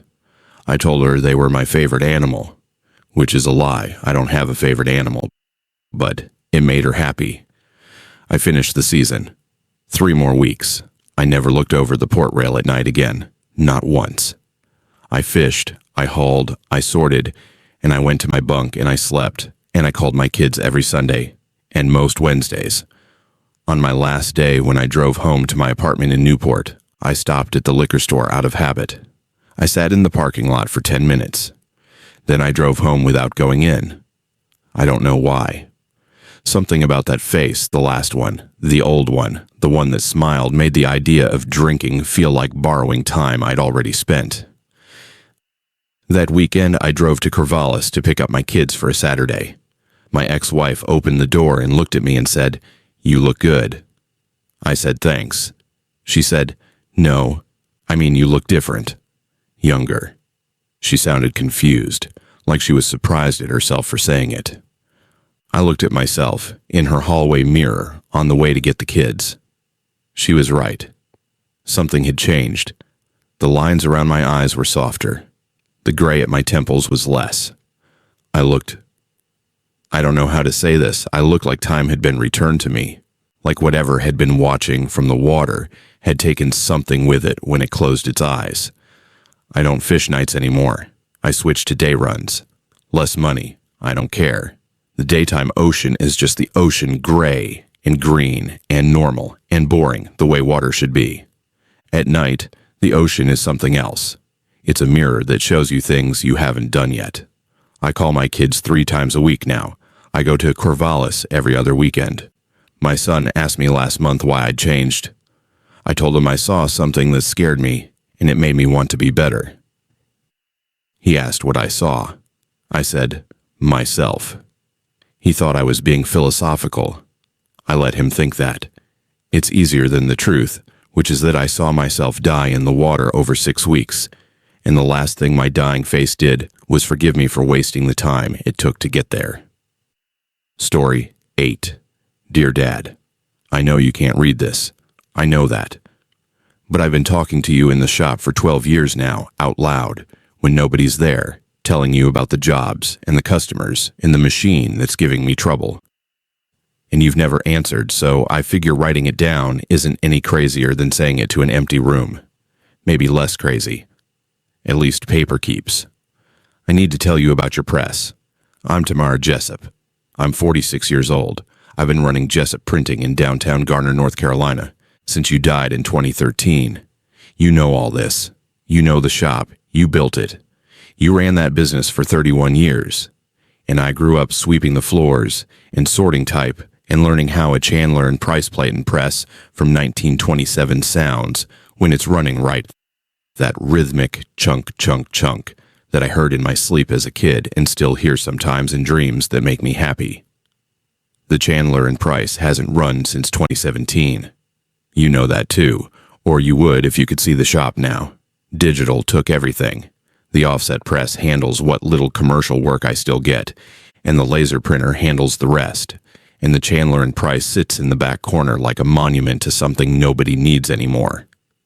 I disconnected the power in 2017 when I had to choose between fixing the motor and paying the electric bill. I chose the electric bill. I capped the wires. I covered the press with a tarp. I put your framed photo on the plate and guard, and I left it there. And every morning when I open the shop, I say good morning to the photo, and I go make coffee, and I pretend the press isn't dying the way everything else is dying. Caleb is 16 now. He's tall like you. He doesn't care about printing, which is fine. He wants to be an engineer, and I want him to be whatever keeps him fed. The shop will probably close when I can't afford it anymore, which is a conversation I keep having with myself and keep losing. I'm telling you this so you understand the shape of things. I'm tired, Dad. I'm proud, but I'm tired. And some mornings the only reason I open the front door is because you opened it every morning for 31 years, and I can't be the one who stops. Last October 9th, a Wednesday, I came in at 6:30 to set up a small job. Business cards for a dentist. Exciting stuff. I made my coffee, said good morning to your photo, and walked to the offset press in the middle of the shop. That's when I noticed the tarp on the Chandler, and Price was pulled back. Not all the way. Just enough to uncover the output tray, the flat metal shelf where the printed sheets collect. There was a sheet in the tray. I didn't think much of it at first.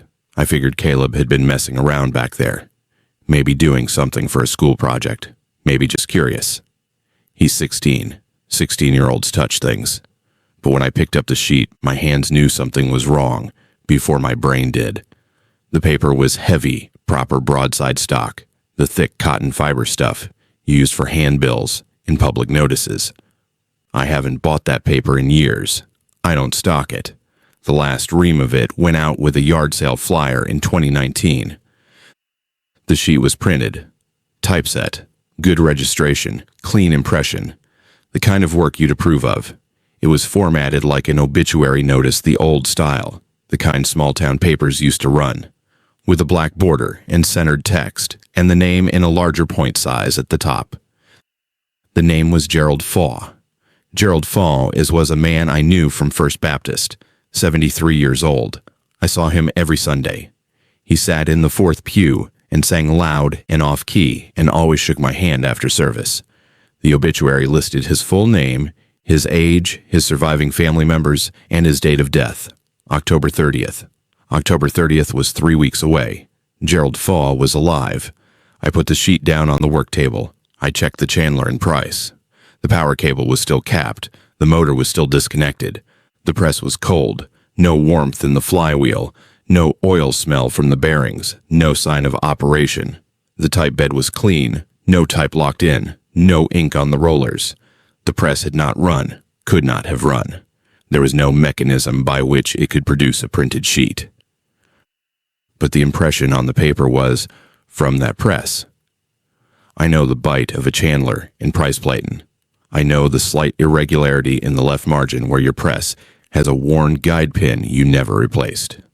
I know the exact pressure signature of that machine the way you know your own handwriting.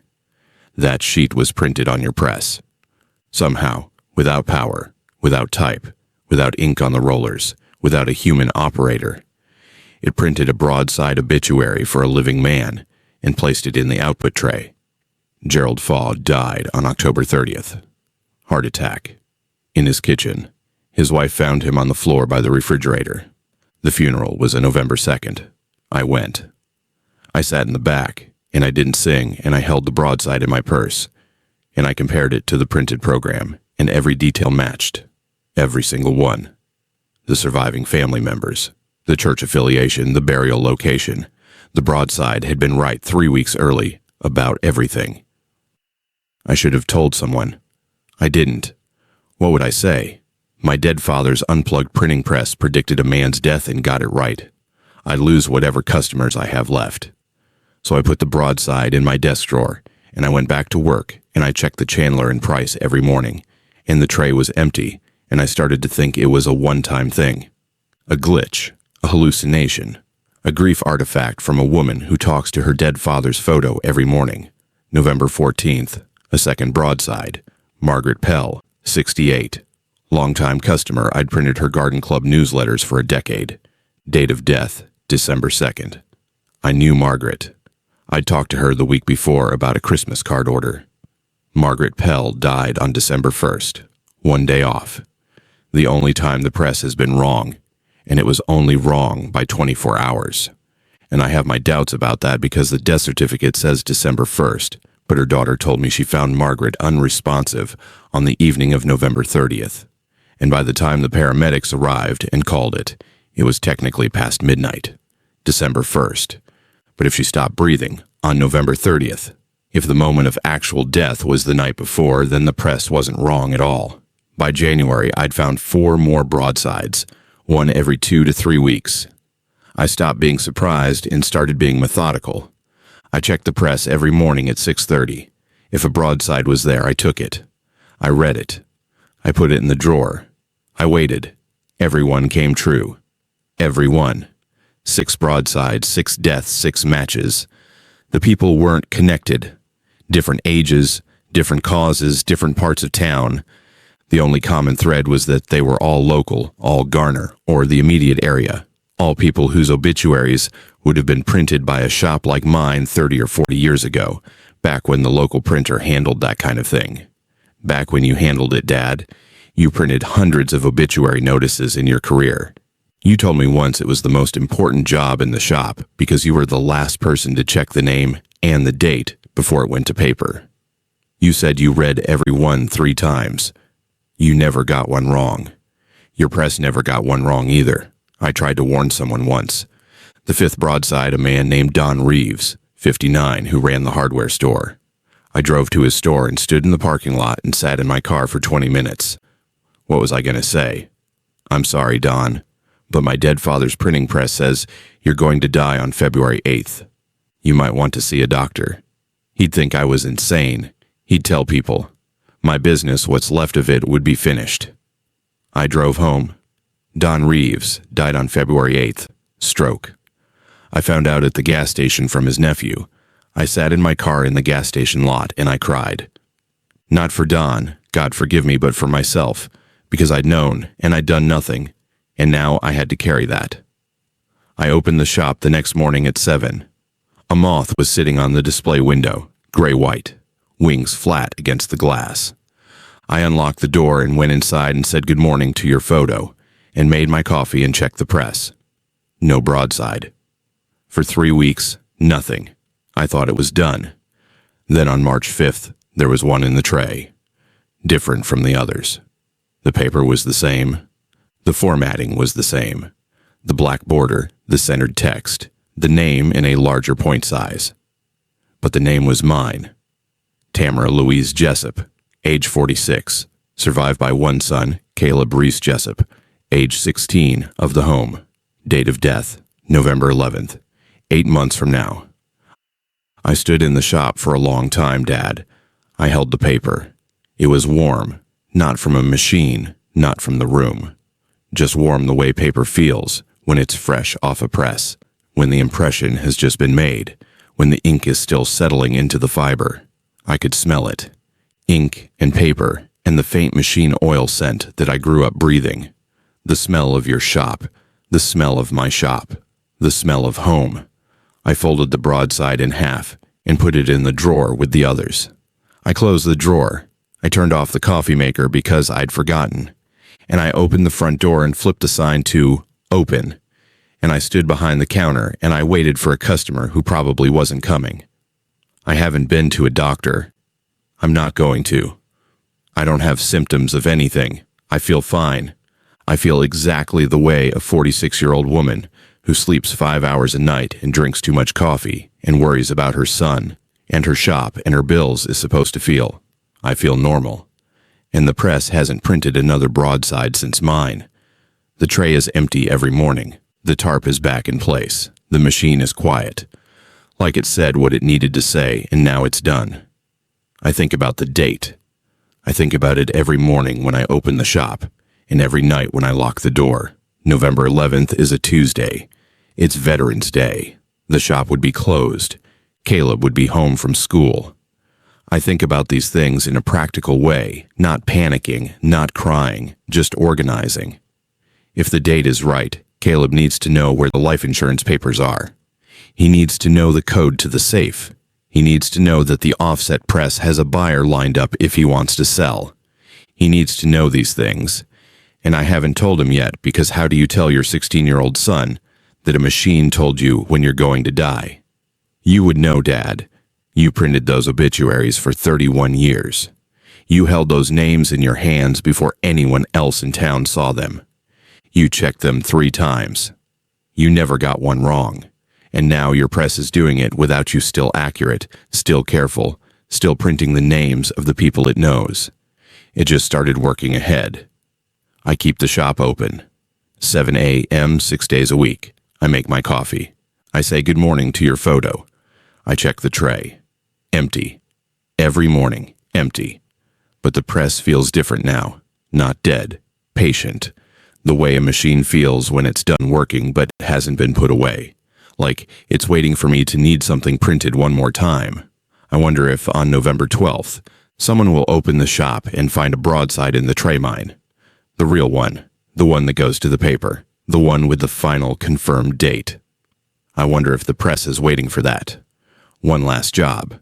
The most important job in the shop, because you always said the last person to check the name is the one who has to get it right. You always got it right, Dad. I think your press still does too. Love, Tamara P.S. Caleb asked me yesterday why I keep going to the shop so early. I told him the press needs checking. He said, Mom, that press hasn't worked in years. I said, I know, but I check it anyway. He looked at me the way you used to look at me when I was being stubborn about something. He looks so much like you. He has your hands. That account came in as a letter addressed to someone who can't read it anymore. The next one comes from a man who drove the same overnight bus route for almost a decade. He's precise. He's professional. And he counted his passengers every night because that's what a good driver does. The trouble started when the count didn't match the weight. Story 9. I am writing this as a record because I have tried to submit it through company channels, and the system does not have a category for what I need to report. There is no drop-down menu for this. I have driven commercial passenger motor coach for 31 years, and I have never filed a report I could not classify. But I cannot classify this, so I am writing it here, and I will decide later where it goes. My name is Thomas Medina. I am 55 years old. I drive for Greyhound Lines, Denver Terminal, and my primary assignment for the past 9 years has been the overnight Denver to Salt Lake City run, Route 5620, departure, 10:45 p.m. Mountain, scheduled arrival, 7:15 a.m. Mountain, 726 miles through the Eisenhower Tunnel, across the Vail Pass, down through Glenwood Canyon, across the Utah line, and into Salt Lake. I have driven this route approximately 2,000 times. I know every mile of it. I know where the elk cross near Silverthorne. I know where the ice forms first on the Vail Pass. I know where the cell service drops out near Rifle. I know this road the way I know my own body, which is to say, I know it better than I should, and I trust it more than is probably smart. I am 18 months from full retirement with pension. I want that stated clearly because it is the reason I have not walked away from this route, and it is the reason I drove 7 months longer than any reasonable person would have driven. And it is the reason I am sitting in a motel in Grand Junction right now, writing this instead of driving tonight. 7 months ago, January, I picked up a passenger at a flag stop. Flag stops are prearranged. A passenger calls the terminal, requests a pickup at a non-standard location, and the dispatcher adds it to my manifest. I get a notification on my route tablet. The bus pulls over, the passenger boards. I check their ticket, and we continue. It's rare on the overnight run. Maybe once a month, The stop was not on my manifest. The tablet didn't show it. But the bus slowed. I didn't slow it. I felt the deceleration smooth, controlled, like the bus decided on its own. And the door opened before I touched the lever. We stopped on a straight stretch of I-70, about 40 miles west of Rifle. No town, no structure, no sign. The shoulder was just gravel and darkness. And the headlights cutting into nothing. A man boarded. He walked up the steps, turned right into the aisle, and sat in seat 4B. He did not show a ticket. He did not speak. He did not make eye contact. He was wearing a dark coat, not unusual for January on the overnight, and he was average height, average build, and I could not tell you the color of his hair or his eyes because I looked at him, and the details didn't stay. They slid off my memory like water off glass. I should have challenged him. No ticket, no manifest entry, no scheduled stop. I should have asked him to show identification or told him to exit the vehicle. I have done that exactly twice in 31 years, and both times were drunks who got belligerent. This man was not belligerent. He was quiet. He sat in 4B, which is the window seat over the right rear wheel, well, one of the least popular seats on the bus because of the road vibration and the restricted legroom. And he did not move. I drove. I checked the rearview interior mirror. He was there, sitting still, facing forward. I checked the passenger count. My manifest said 11 passengers. I counted 12 heads in the mirror. The man was the 12th. At the Green River Way Station in Utah, the bus passed through the axle sensor.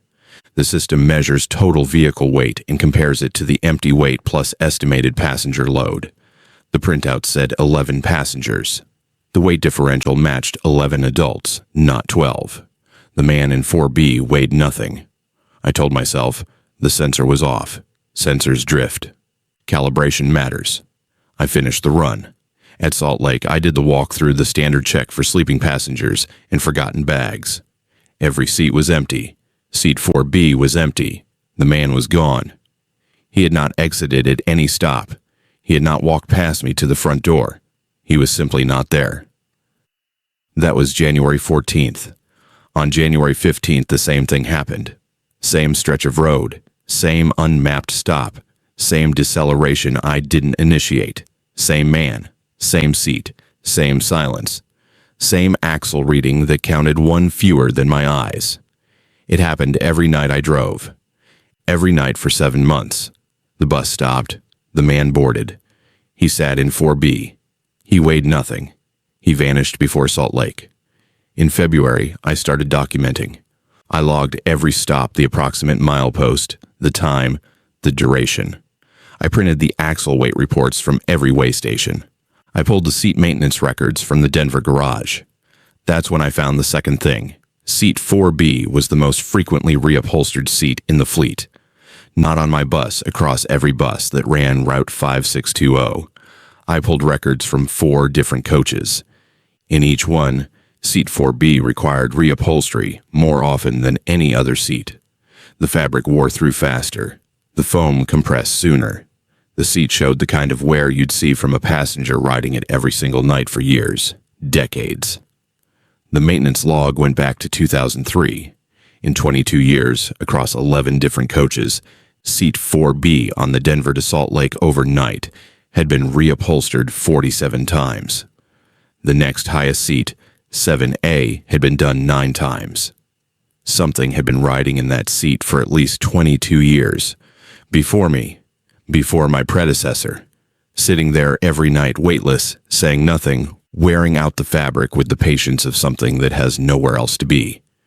In March, I noticed the man was in 3B, not 4B. 3B, 1 row forward. I checked my mirror 3 times to be sure. The man was sitting 1 row closer to the front of the bus, to me. He was still by the window, still facing forward, still silent, but closer. I pulled up the records. In January and February 62 nights of documented boarding, he was in 4B. Every night in March, he was in 3B, 1 row forward. April, 2B. He was moving forward, 1 row per month, toward the front, toward the driver's seat. The seat directly behind the driver is 1B. At the rate of 1 row per month, he would be in 1B by May. He would be sitting directly behind my head, close enough to reach forward over the partition, close enough to speak, if he ever decided to speak. In April, I started taking the long way to the restroom at the back of the bus, walking up the left side aisle to avoid passing 2B. I shouldn't have been able to see his face from the aisle. He was by the window, facing forward. But twice when I walked past, I felt the skin on the left side of my neck go cold. Not a draft. A focused, specific cold, like a gaze that had temperature. Like being looked at by something that ran colder than the air around it. A moth hit my windshield one night, near the Eisenhower Tunnel, splattered against the glass, like a snowflake, just a pale smear in the headlights. I ran the wipers and it was gone, and I kept driving and the man was in 2B behind me and the bus was quiet, and I had 400 miles to go. In May, I requested a route change. I told my dispatcher I needed a break from the overnight. Medical reasons. She moved me to the Denver to Albuquerque day run without asking questions because I've been driving 31 years and I've never requested a change. And I think she understood that something was wrong, even if I couldn't tell her what. My first week on the Albuquerque route, I checked seat 4B out of habit. New upholstery. Clean. Nobody in it. The bus ran daytime hours with full passenger loads, and the axle weights matched every time, and I started sleeping through the night for the first time in months.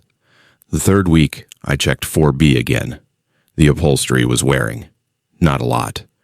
Just the subtle compression and fabric thinning that comes from repeated use.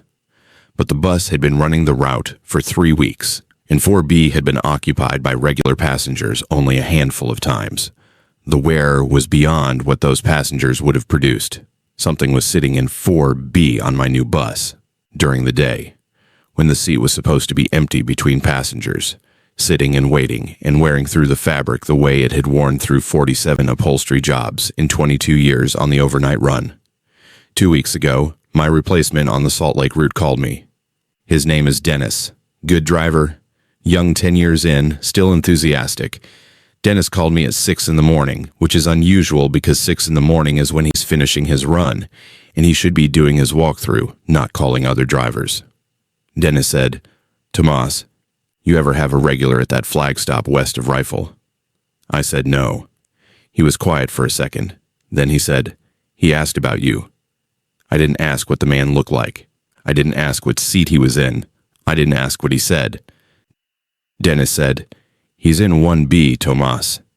He's right behind me. He's been there since my first night on this route. And he asked me where you went." I told Dennis to request a route change. I told him to do it that day. I did not tell him why. I did not tell him about the axle weights, or the maintenance records, or the monthly advance, or the cold on the left side of my neck. I just told him to get off that route. Dennis said, "He doesn't have a face, Tomas." I hung up. Dennis hasn't called again. I check the driver's schedule every morning on the company system. He's still listed on Route 5620. He hasn't requested a change. I don't know if he's still driving. I don't know if the man is still in 1B. I am 18 months from my pension. 17 now. I drive the Albuquerque day run. I check seat 4B every morning and every evening. The wear gets worse. The fabric thins. The foam compresses. Something is sitting there every day, between my passengers, weighing nothing, waiting for whatever comes after patience runs out. I have driven 726 miles between Denver and Salt Lake approximately 2,000 times. That's almost 1.5 million miles on one road. I have given that road 31 years of my life. And somewhere on that road between Rifle and Green River, something noticed. I don't know what it wants. I don't know why it moves forward. I don't know why it asked for me by name. I don't know what Dennis meant when he said it doesn't have a face, and I don't want to know, and I will not call him to ask. I just check 4B every morning, and the seat gets a little more worn, and the thing is a little more patient, and retirement is a little closer. I keep counting my passengers, 12 heads in the mirror when there should be 11. Always 12. But lately, and this is the part I can't put in any report, The part that has me sitting in a motel in Grand Junction at 2 in the morning, writing in a notebook lately. When I count, I see 13. Story 10. Okay, look, I'm going to tell this as straight as I can, but I should warn you, I'm on my third beer, and it's midnight, and I just got back from a 4-month fire season, and I'm sitting in my apartment in Missoula with my dog, and my landlord's weird cat, and the heater that only works on one setting, which is surface of the sun. So if I ramble, that's why. Bear with me. My name's Jolene. I'm 31. I cook for wildfire crews. Not a firefighter. I want to be very clear about that because firefighters earn every bit of their reputation, and I'm the one making 400 lunches in a tent kitchen at 5 a.m. I'm support staff. I'm the person who keeps the coffee hot and the calories coming and knows how to make 50 pounds of spaghetti taste like something other than sadness. I'm good at it. I've done 6 seasons now for the Forest Service, all out of Missoula, all on large incident fires. It's hard work and bad sleep, and I love it in a way I can't explain to anyone who hasn't stood in a camp kitchen at 4 in the morning and watched the sun come up behind a smoke column and felt that particular mix of exhaustion and purpose that makes you think this is the only real job in the world. I'm telling you this so you understand. I know fire. I know smoke. I know how both of them behave. And what I saw on the Clearwater fire last August does not fit anything I know. The Clearwater Bite, that's what they called it, was a 12,000-acre fire in the Bitterroot Mountains, about 60 miles south of Missoula. Lightning started in early July, grew fast, and by the time our incident management team set up camp, it had been burning for 3 weeks across a drainage the locals called Bite Canyon. The camp was in a meadow at the base of the drainage, standard setup command tent, kitchen, supply, vehicle staging. 240 personnel at peak.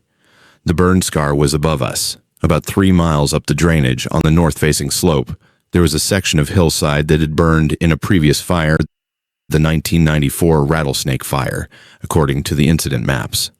That fire had been smaller, maybe 2,000 acres, but it had burned hot through old-growth timber, and the slope had never fully recovered. 30 years later, it was still mostly bare snags and scrub and ash soil, standing out against the green forest around it like a bald spot. The current fire was working its way toward that old scar, but hadn't reached it yet. Our concern was the drainage itself, and the homes on the other side of the ridge. The old burn scar was just terrain, background. Nobody paid attention to it. I did because I was awake before everyone else. I started kitchen setup at 4:30 every morning. Coffee first, always coffee first, because if the division supervisors don't have coffee by 5, they become a different species. By the time the crew was eating breakfast, I'd been up for 2 hours, and by the time I started dinner prep in the late afternoon, I was usually the only person in the kitchen tent with a clear view uphill toward the scar. The first time I noticed the smoke was August 4th, about 6:30 in the evening.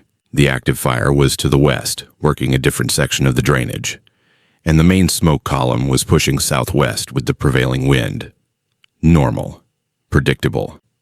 But up on the old scar 3 miles above camp, there was a separate thread of smoke. Low, thin, close to the ground, and it was moving northeast, against the wind. I'm not a meteorologist, but 6 fire seasons teaches you wind.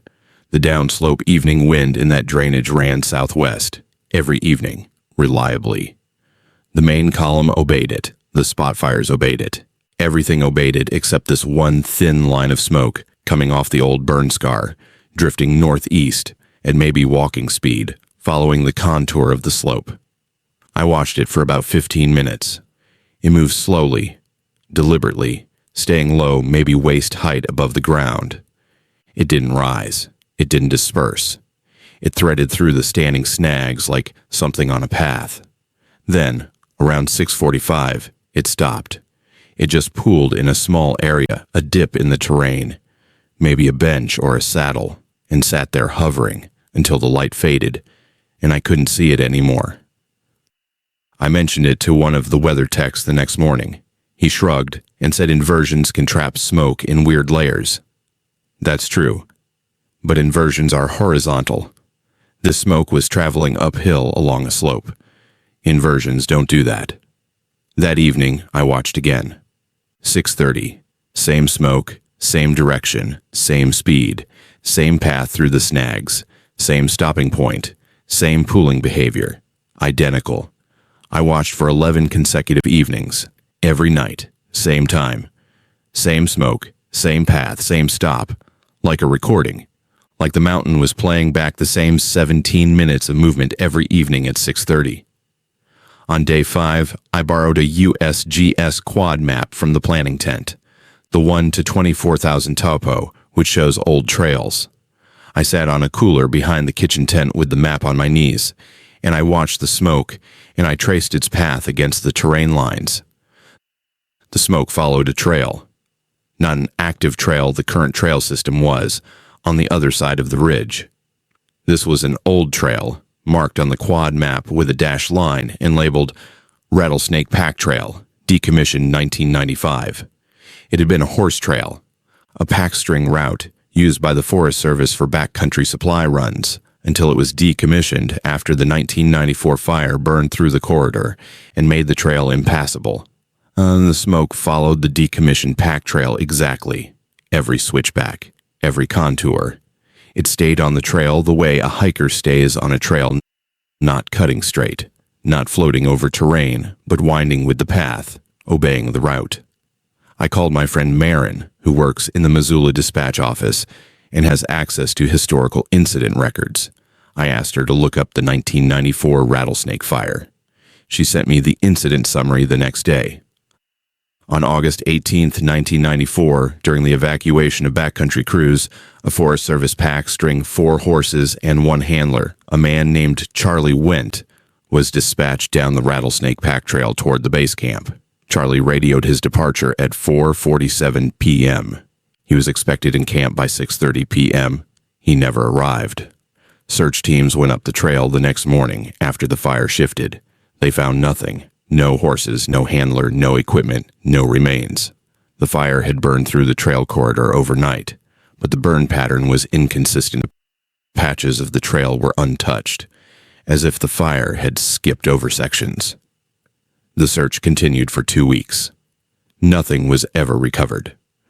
Charlie Went and 4 horses vanished on a trail 3 miles long in broad daylight, with a fire camp in sight of their destination. In sight. That's the detail that got me. I went back to the map. The place where the smoke stopped, where it pooled every evening, was a small meadow at the base of the canyon, maybe half a mile above our camp. I checked the elevation and the sight lines. From that meadow, you could see the valley floor. You could see the road. You could see where the 1994 base camp would have been. Charlie Went could see the camp from that meadow.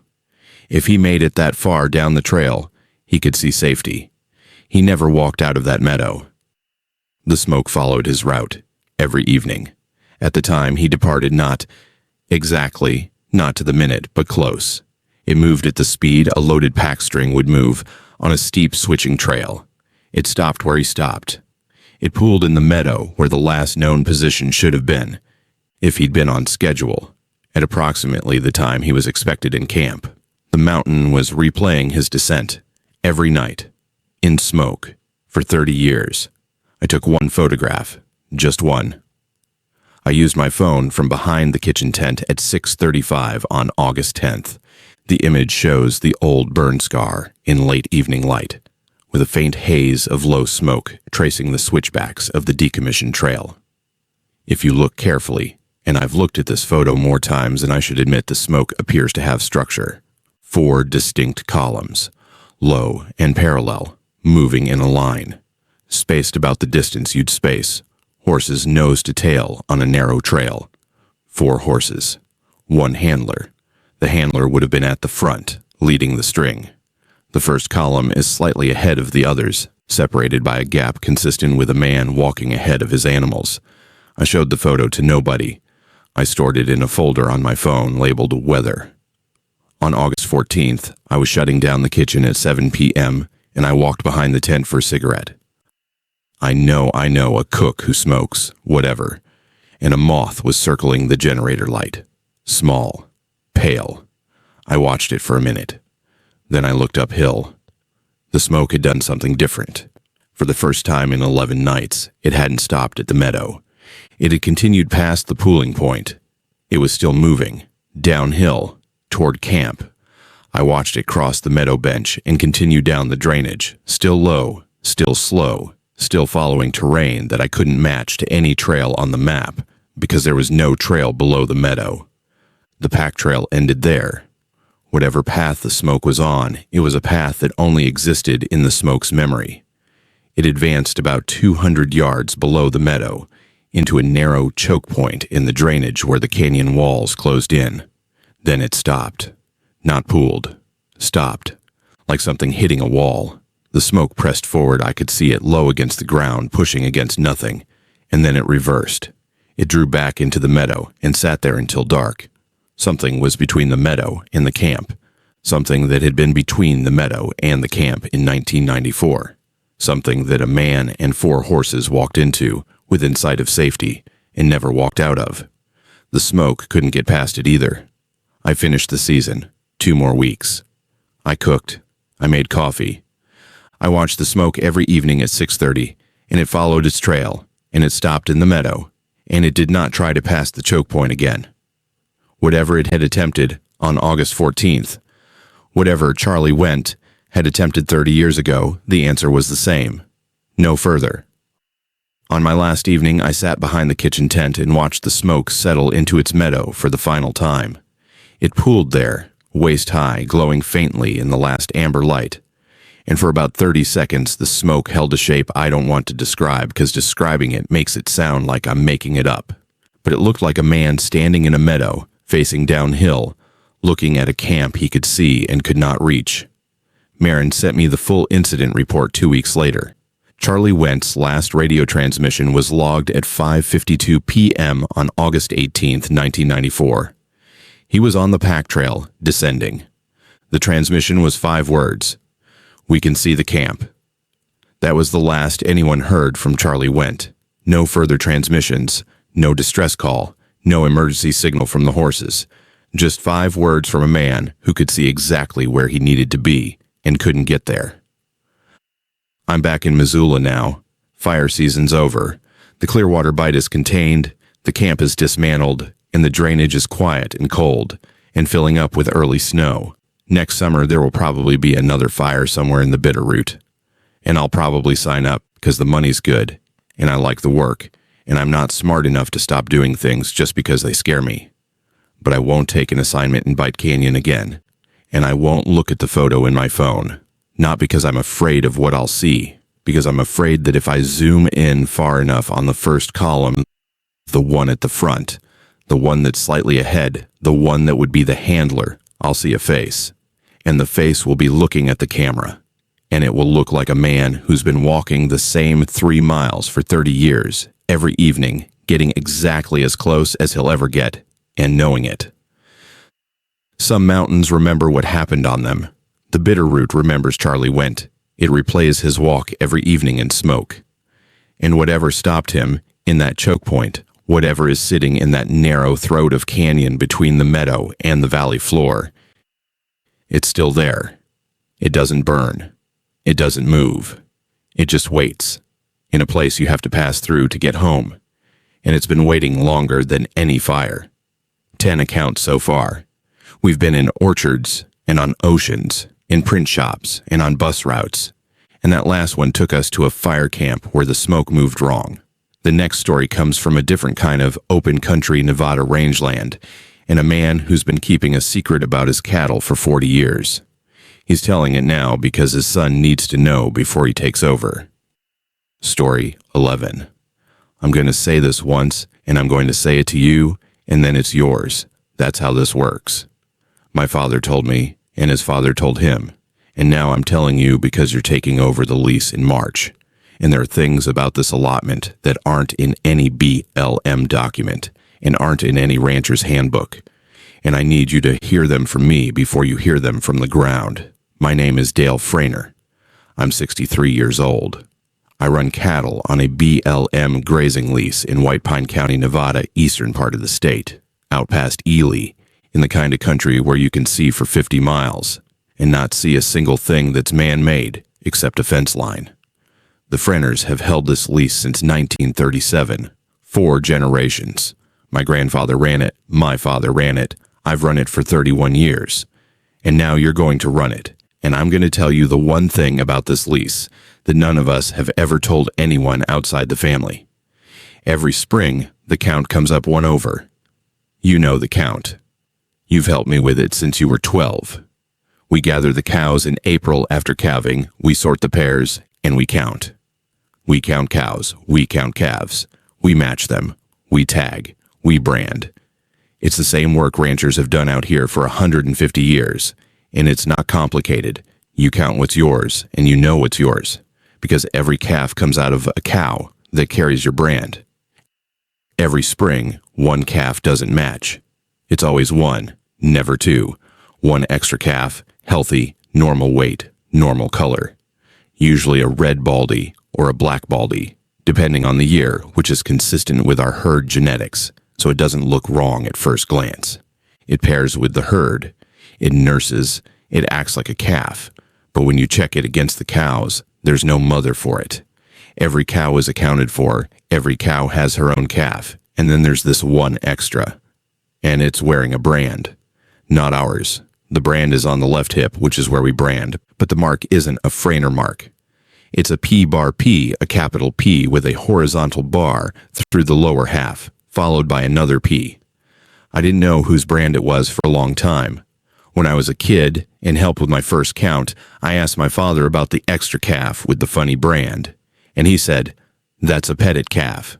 We sell it with the rest. Don't separate it." And that was the end of the conversation. When I was older, probably 20, 21, I looked it up in the Nevada brand registry. P-bar P was registered to the Pettit family, homesteaders who ran a small cow-calf operation on the BLM allotment adjacent to ours, from the late 1930s through 1961. In the fall of 1961, a range fire started in the Pettit allotment during a period of extreme drought. The fire burned roughly 4,000 acres. The Pettit ranch house, outbuildings, and corrals were destroyed. The entire Pettit herd, approximately 140 head, was lost. The family was lost with them. Harold Pettit, his wife June, their son Douglas, age 14. They were found in the burned remains of the ranch house. The fire investigation determined that they had attempted to shelter in the stone root cellar beneath the house, but the heat had been too intense. The cause of death was listed as smoke inhalation and thermal injury. The brand was retired that year. No surviving family to transfer it to. That was 1961, 64 years ago. Every spring since, and my father said it was happening before him. So this goes back to at least the 1960s. 1 calf appears in our herd wearing the Pettit brand. The brand is clean, not scarred over, not faded. It looks like it was applied that season with a hot iron by someone who knew how to brand. The placement is correct. The depth is correct. It's a professional job. There is no Pettit herd. There hasn't been a Pettit herd in 64 years. The Pettit allotment is vacant. BLM reclaimed it. And it's been ungrazed since the fire. There are no cattle on that ground. There are no cattle within 15 miles of that ground that aren't mine. And yet, every spring 1 calf appears with the Pettit brand, and it doesn't belong to any cow I own. The rule is simple. My father told it to me, and I'm telling it to you. You sell the Pettit calf with the rest of the herd at fall sale. You don't separate it. You don't tag it differently. You don't put it in its own pen. You don't name it. You especially don't name it. You treat it like every other calf, and you send it to the sale barn with the group, and you don't look at the buyer's sheet to see which one it was. You sell it every year. You don't keep it. My father followed this rule for 30-some years. I followed it for 31. It's not hard. You just have to count, find the extra, note the brand, and let it go to market with the rest. The auctioneer doesn't notice or doesn't care. 1 extra calf in a group of 80 or 90 isn't going to raise questions. It just goes. The reason for the rule is what I need to tell you now, and it's the reason I've been putting this conversation off for 2 years. In 1978, my father kept one. He told me this when I was 25. He sat me down at the kitchen table, this table, the one we're sitting at now, and he told me what happened. He said he'd been curious, that's all. After 15 years of selling the Pettit calf, he wanted to know what happened if you didn't. He was a rational man. He didn't believe in anything he couldn't rope or shoot. He thought the extra calf was some kind of stray, maybe from a ranch 2 valleys over, maybe feral, maybe a remnant from an unregistered herd. He thought if he kept it and watched it grow, he'd figure out where it came from. He kept the calf through the summer, penned it separate from the herd, fed it. It grew normally. It acted normally. It was, in every way he could observe, a regular calf. In September, something came to the pen. My father didn't see it. He heard it. He was in the house, this house. And it was around 2 in the morning, and the dogs started barking. Not the regular bark they do for coyotes or deer. The bark they do when something is close to the buildings that they don't recognize. Hard, continuous, panicked barking. My father got up, put on his boots, took a flashlight and his rifle, and went outside. The dogs were on the porch, which was wrong range. Dogs don't stay on the porch when something's threatening livestock. They go to the fence. They confront it. But both dogs were pressed against the front door, barking toward the calf pen, and neither one would leave the porch. He walked to the pen. The calf was standing in the corner, pressed against the fence, shaking. Its eyes were wide, and it was making a sound my father said he'd never heard a calf make, not bawling, not lowing, but a continuous high whine, like a dog, like something trying to make itself as small as possible. And on the other side of the pen fence in the dark, something was calling it. It sounded like a cow. My father said that clearly. It sounded like a cow, the low rhythmic calling sound a mother makes when she's looking for her calf. That specific sound. The one you hear 100 times during calving season. It was coming from the dark on the other side of the fence, maybe 30 feet from where he was standing. He put the flashlight on it. There was nothing there. The beam hit sage and dirt and the fence line and nothing else. No cow, no animal, nothing. But the sound continued. The calling continued, low and steady, from a point in the air about 4 feet off the ground, about the height of a cow's head. My father said he listened to it for about a minute. Then he said it, and these are his exact words, because I've replayed them in my head 10,000 times. It sounded like a cow, but it walked wrong. He heard it move. While the light was on the empty space where the sound was coming from, he heard hooves, on the hard-packed dirt, moving around the pen. The sound of an animal circling the fence, looking for a way in. 4 legs, hooves, the rhythm of a walk. But the gait was off. He said it was like something that knew what a cow's walk sounded like, but had the legs in the wrong order. Front, back, instead of the diagonal pattern a 4-legged animal actually uses. Like something wearing the sound of a cow, the way a person wears a coat. He stood there for about 5 minutes. The calling continued. The circling continued. The calf whined. The dogs barked from the porch. My father's flashlight showed nothing but empty dirt. Then the calling stopped. The hoof sound stopped. The night went silent in that abrupt way that means something has decided to leave, rather than something has run out of energy. My father sold the calf at the next morning's sale. Didn't wait for the regular fall auction. Drove it to the sale barn at dawn and let it go for whatever they'd give him. He came home and he took the pen apart, pulled the posts, rolled the wire, leveled the ground. He didn't want anything to mark where the calf had been. He told me this at the kitchen table with his coffee and his hands flat on the wood, and he looked at me the way I'm looking at you right now, and he said, "You sell the Pettit calf. Every spring. You don't separate it. You don't name it. You don't keep it. If you keep it, she comes for it, and she sounds like a cow. But she is not a cow." He didn't say what she was. I didn't ask. He was not a man who left room for follow-up questions. I've sold the Pettit calf every fall for 31 years.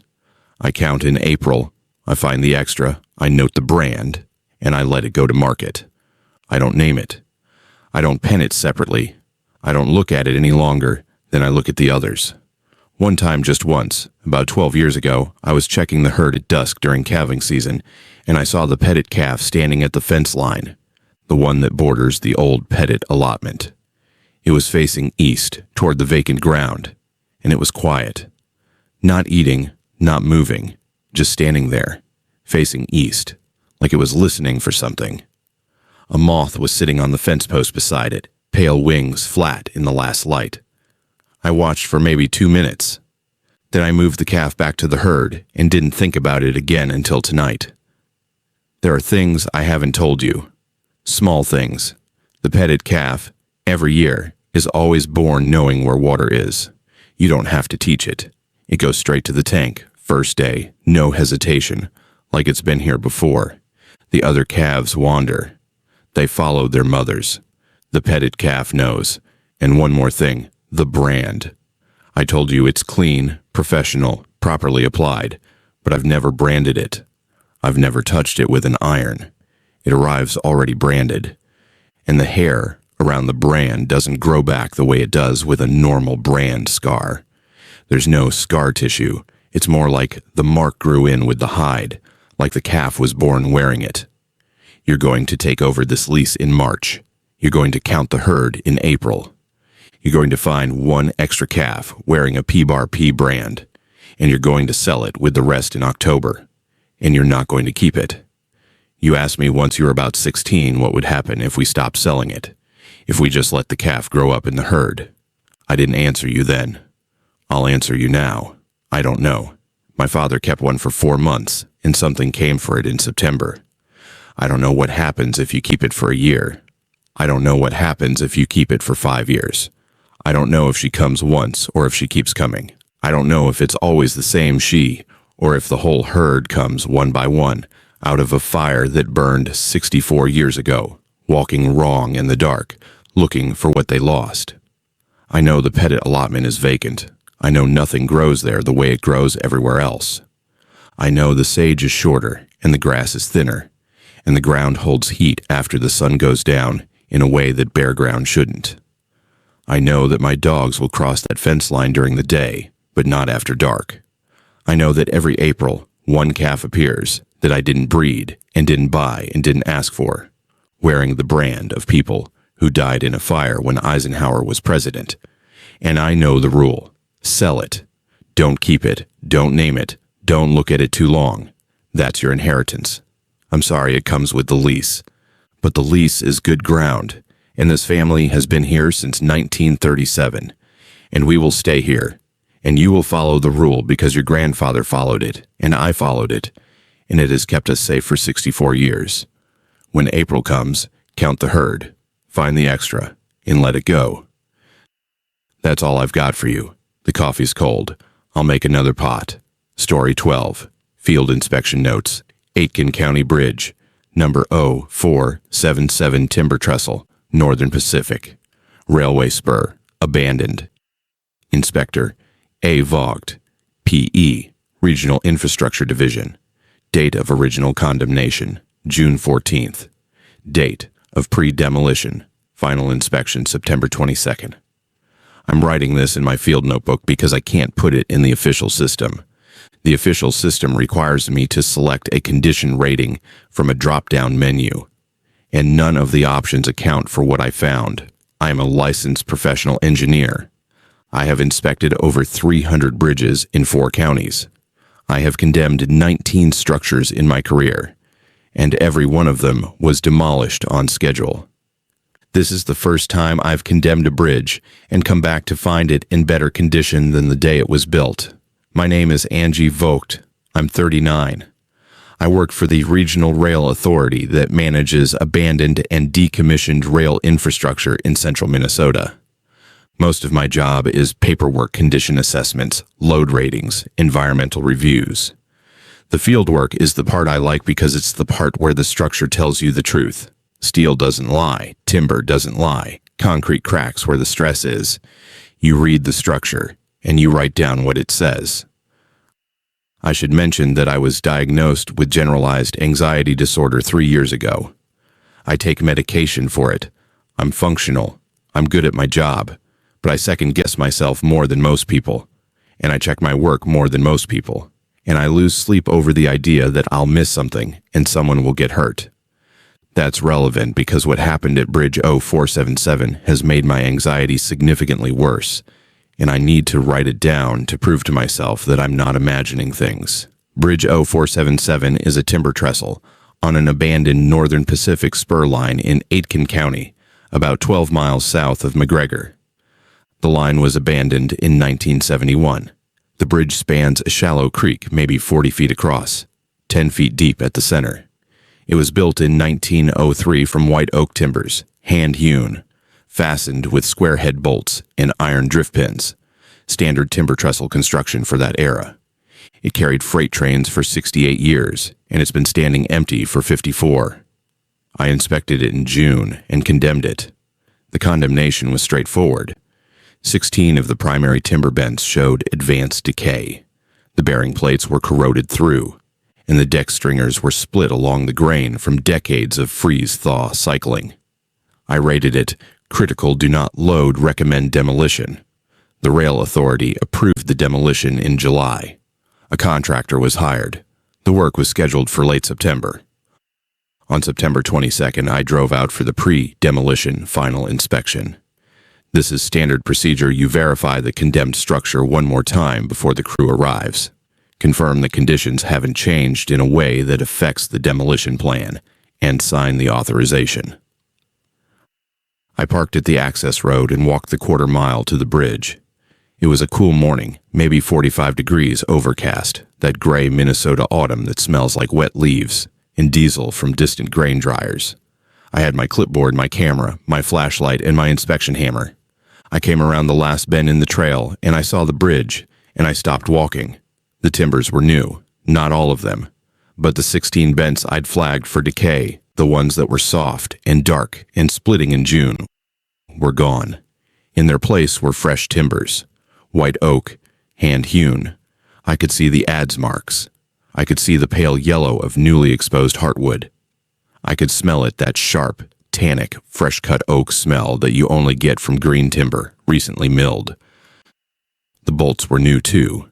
Square-head bolts, driven clean, no corrosion, no machine marks from a modern mill. The heads had the slightly irregular shape of hand-forged fasteners. I knelt at the first bent and looked at the bolt head with my flashlight. It was iron, not steel. The color was wrong for modern steel. Too warm, too dark, old process iron. I checked the deck. The split stringers had been replaced.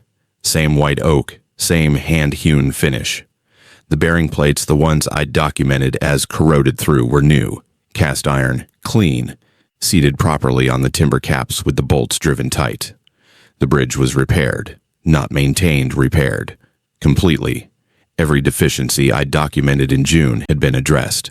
The work was expert level. No, that's not strong enough. The work was beautiful. The joints were tight. The timber selection was precise, straight grain, no knots, properly oriented for load bearing. The bolt spacing was consistent to within 1/8 of an inch. Whoever did this work was not just competent. They were a master. I spent 3 hours on that bridge. I tested every timber with my inspection hammer. I photographed every joint. I measured bolt spacing, timber dimensions, bearing plate thickness. I checked the load path from deck to stringer, to cap, to bent to sill. The structure was sound, not just adequate, superior.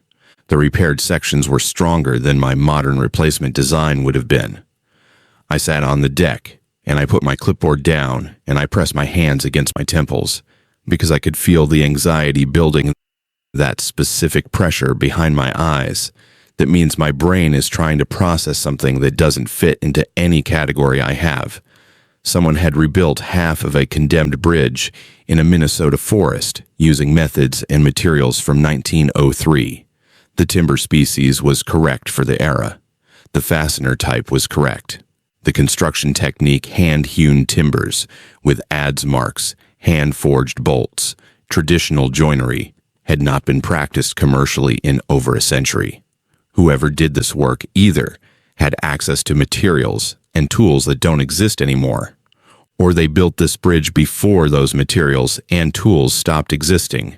I pulled the 1903 construction photographs from the Rail Authority archive. They're in a file at the McGregor office, black and white prints, slightly faded, showing the bridge under construction. Workers on scaffolding, timbers being lifted into place, a foreman standing at the center of the span. The grain direction of the new timbers matched the grain direction in the 1903 photographs. The bolt patterns matched. The adze marks the angled cuts left by hand-held adze, which are as individual as handwriting, were similar enough that I couldn't definitively say they were made by a different tool.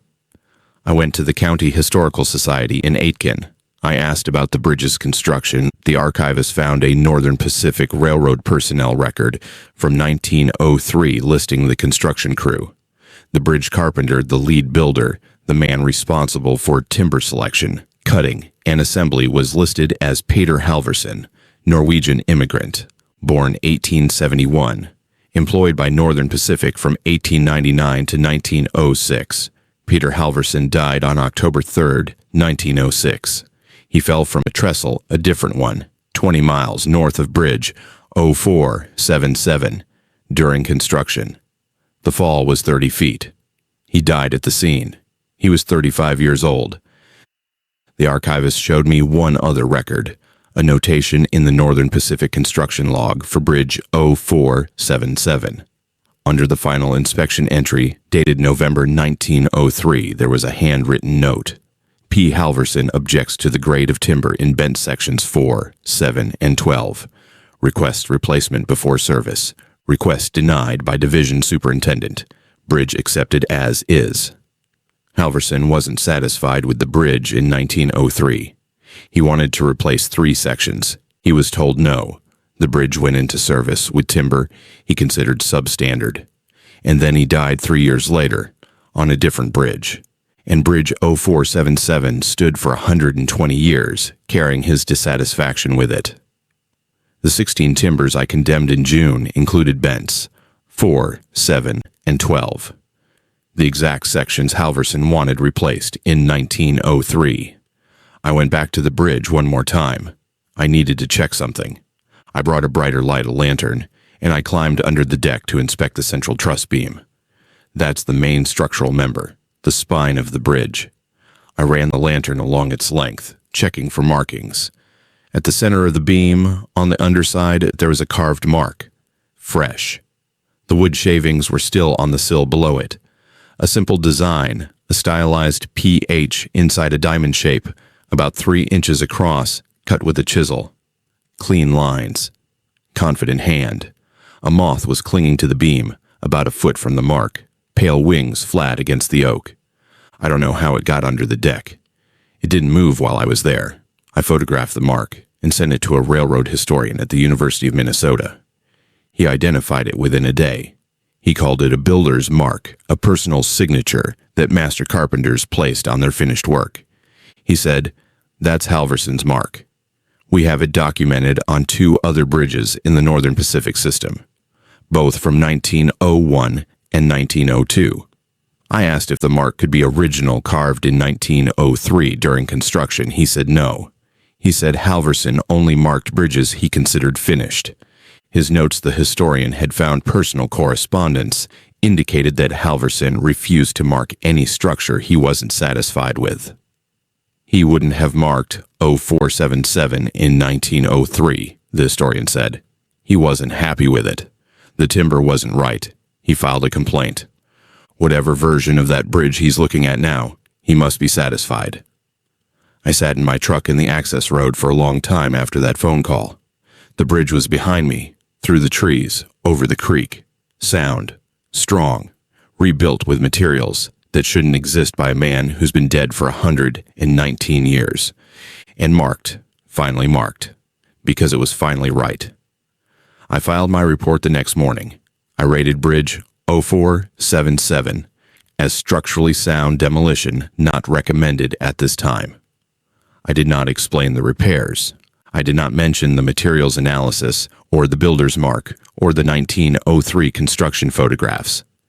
I recommended postponing demolition indefinitely, citing improved field conditions since initial assessment. This is professionally dishonest. I know that. A licensed engineer who files a condition report without disclosing material facts is violating the code of ethics I swore to uphold. I could lose my license. I could lose my career. But the bridge is safe. It's safer than it's been in decades. It's safer than my replacement design. And somewhere in the grain of that white oak, in the angle of those adze marks, in the tight spacing of those hand-forged bolts, a man who wasn't allowed to build it right the first time has come back and done the work he always wanted to do. And he signed it. After 120 years, he signed it. I can't demolish that. I went back last month for a routine check. The bridge is perfect. No decay, no settlement, no movement. The timbers are holding as if they were placed last week. The creek was low, and the bridge stood in the gray light, and it looked the way it must have looked in 1903. Or the way Halverson wished it had looked in 1903. Every timber right, every joint true. I stood at the center of the span, and I felt the deck under my boots. Solid. The way a well-built bridge feels, not just holding, but offering. Giving you its strength, saying I was built for this. Step. Under my feet through the deck, I could feel something else. The faintest vibration. Not wind, not traffic, not the creek below. A rhythm. Slow, steady. Like something breathing. Like something alive inside the wood. Still working, still checking, still making sure every joint is tight and every timber is true. I don't go back anymore. Not because I'm afraid. Because I don't want to find more repairs.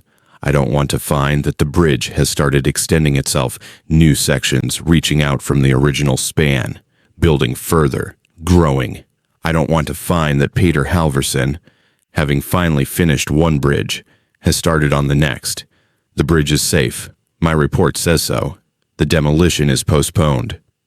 But some nights lying in bed, I feel the same vibration. In the floor, in the walls, in the frame of the house I live in. A slow, steady pulse, like something measuring the joists, testing the load path, running a hand along the grain to check if the timber is right. And I wonder if he's satisfied with my house, or if he's already making a list. 12 stories. If you're still here, thank you. That's not something we say lightly. This last account is the longest, and it might be the one that stays the longest. It comes from a woman who inherited a house she didn't want on a shore she hadn't visited in years. If you've been listening this whole time, you might want to subscribe before this one starts, because what happens next is the kind of story that changes what you do with your porch light. Story 13. My therapist said I should write about the house. She said it might help to get it outside of my head and onto paper, to externalize the narrative, which is a phrase therapists use when they want you to do something you don't want to do, but in a way that sounds clinical and optional.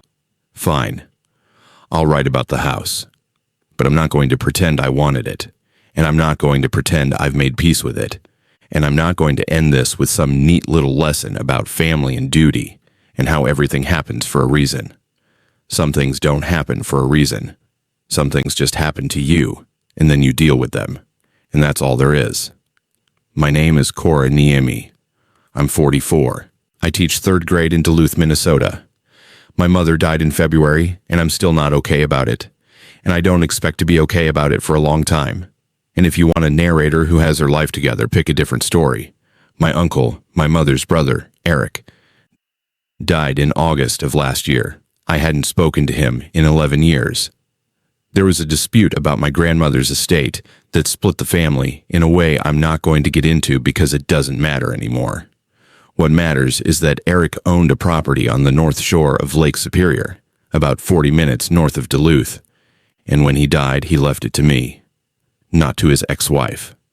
Not to any of the cousins I haven't spoken to. To me, specifically. By name, in a will dated 6 years ago, 5 years after we'd stopped talking. The property is a lighthouse keeper's cottage, not the lighthouse itself.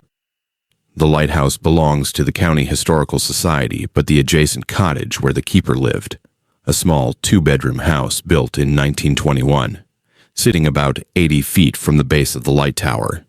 The lighthouse was automated in 1985. A solar-powered LED beacon replaced the original Fresnel lens. The keeper position was eliminated. There hasn't been an official lighthouse keeper on the North Shore since 1986. Eric moved into the cottage in 1986. He lived there alone for 39 years until he died. He never married again after his divorce. He worked part-time at a hardware store in Two Harbors. He had no career to speak of, no hobbies anyone knew about, and no explanation for why a man with a mechanical engineering degree from Michigan Tech would choose to spend his life in a two-bedroom cottage next to an automated lighthouse on a remote stretch of Lake Superior shoreline. I drove up in September to start the probate process. The road in is a narrow gravel track through birch and spruce forest, about 2 miles off the highway. The cottage appeared around the last curve, white clapboard, green trim, a small porch facing the lake. The light tower stood behind it, white and cylindrical, maybe 60 feet tall. The LED beacon at the top blinked steadily the modern light, doing its job without any human involvement. Everything looked maintained. Clean gutters, mowed yard, fresh paint, or recent enough. I unlocked the cottage with the key from the estate attorney. Inside, clean, simple. A kitchen, a living room, 2 bedrooms, a bathroom. Eric's things were sparse. A few books, a few photographs, a radio, a wood stove. On the kitchen table, centered, as if placed there deliberately, was a 3-ring binder. On the cover in Eric's handwriting, light instructions. I opened it. The first page said, in careful block letters, "The Fresnel lens mechanism in the tower must be wound manually every evening at 9 p.m. Do not skip a night. The automated LED is not sufficient." The next 40 pages were nightly logs, date, time, 1 word, wound, every night, for 39 years. The first entry was dated November 3rd, 1986, 2 days after Eric moved in. The last entry was August 11th, 3 days before he died. 3 days. He was 71 years old and dying of pancreatic cancer, and he climbed the tower stairs and wound the mechanism 3 days before the end. I didn't wind it that night. Of course I didn't. The lighthouse was automated. The LED worked fine. The Fresnel lens was a historical artifact, a beautiful one. A 6-foot glass prism that split light into a focus beam, but a relic. There was no operational reason to wind it. The mechanism was a clockwork system that rotated the lens on a mercury float bearing, and it hadn't been the active navigation light in 40 years. Eric had been winding a museum piece every night for 4 decades, for no reason I could understand. I stayed at the cottage for the first week of probate work. I did not wind the mechanism. On the 4th night, September 15th, I was sitting on the porch at about 10 o'clock, drinking tea and watching the lake. Lake Superior in September is enormous and dark, and it moves without appearing to move, like something breathing in its sleep. The LED blinked above me. The night was clear. I could see the navigation lights of a laker, an oarboat miles out, heading northeast. Then I saw a second light. It was behind me, inland, in the trees. I turned around, about a mile back from the shore. Up the ridge where the spruce forest thickens, there was a light. Pale, yellowish white. It wasn't steady, it pulsed. A slow, rhythmic pulse. Bright, dark, bright, dark. Like a beacon, like a lighthouse beam rotating. I watched it for about 30 seconds. The pulse rate was almost identical to the LED beacon above me. Almost. It was 1 beat off. The LED flashed every 4 seconds. The light in the trees flashed every 4-point-something seconds. Close enough to look like a lighthouse. Different enough to feel like a copy made by something that had studied the original but missed a detail. I went inside. I told myself it was a cell tower or a radio relay or someone's security light. I went to bed. I didn't wind. The next morning I drove to Two Harbors to file paperwork at the county office. While I was there, I stopped at the harbor master's office to ask about the lighthouse status. Probate required documentation of the property's navigational role. The harbor master was a woman named Ruth, maybe 60, weather-beaten, efficient. She pulled up the lighthouse record and then paused and said, "You're Eric's niece?" I said, "Yes." She said, "You're living at the cottage?" I said, "Temporarily." She looked at me for a moment and then she pulled up a different screen.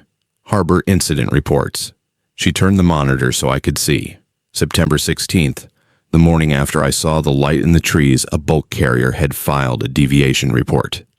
The vessel had been transiting the North Shore corridor and had observed an anomalous light approximately 1 mile inland from the automated beacon. The light's flash pattern was similar to a navigation aid, but did not match any charted light.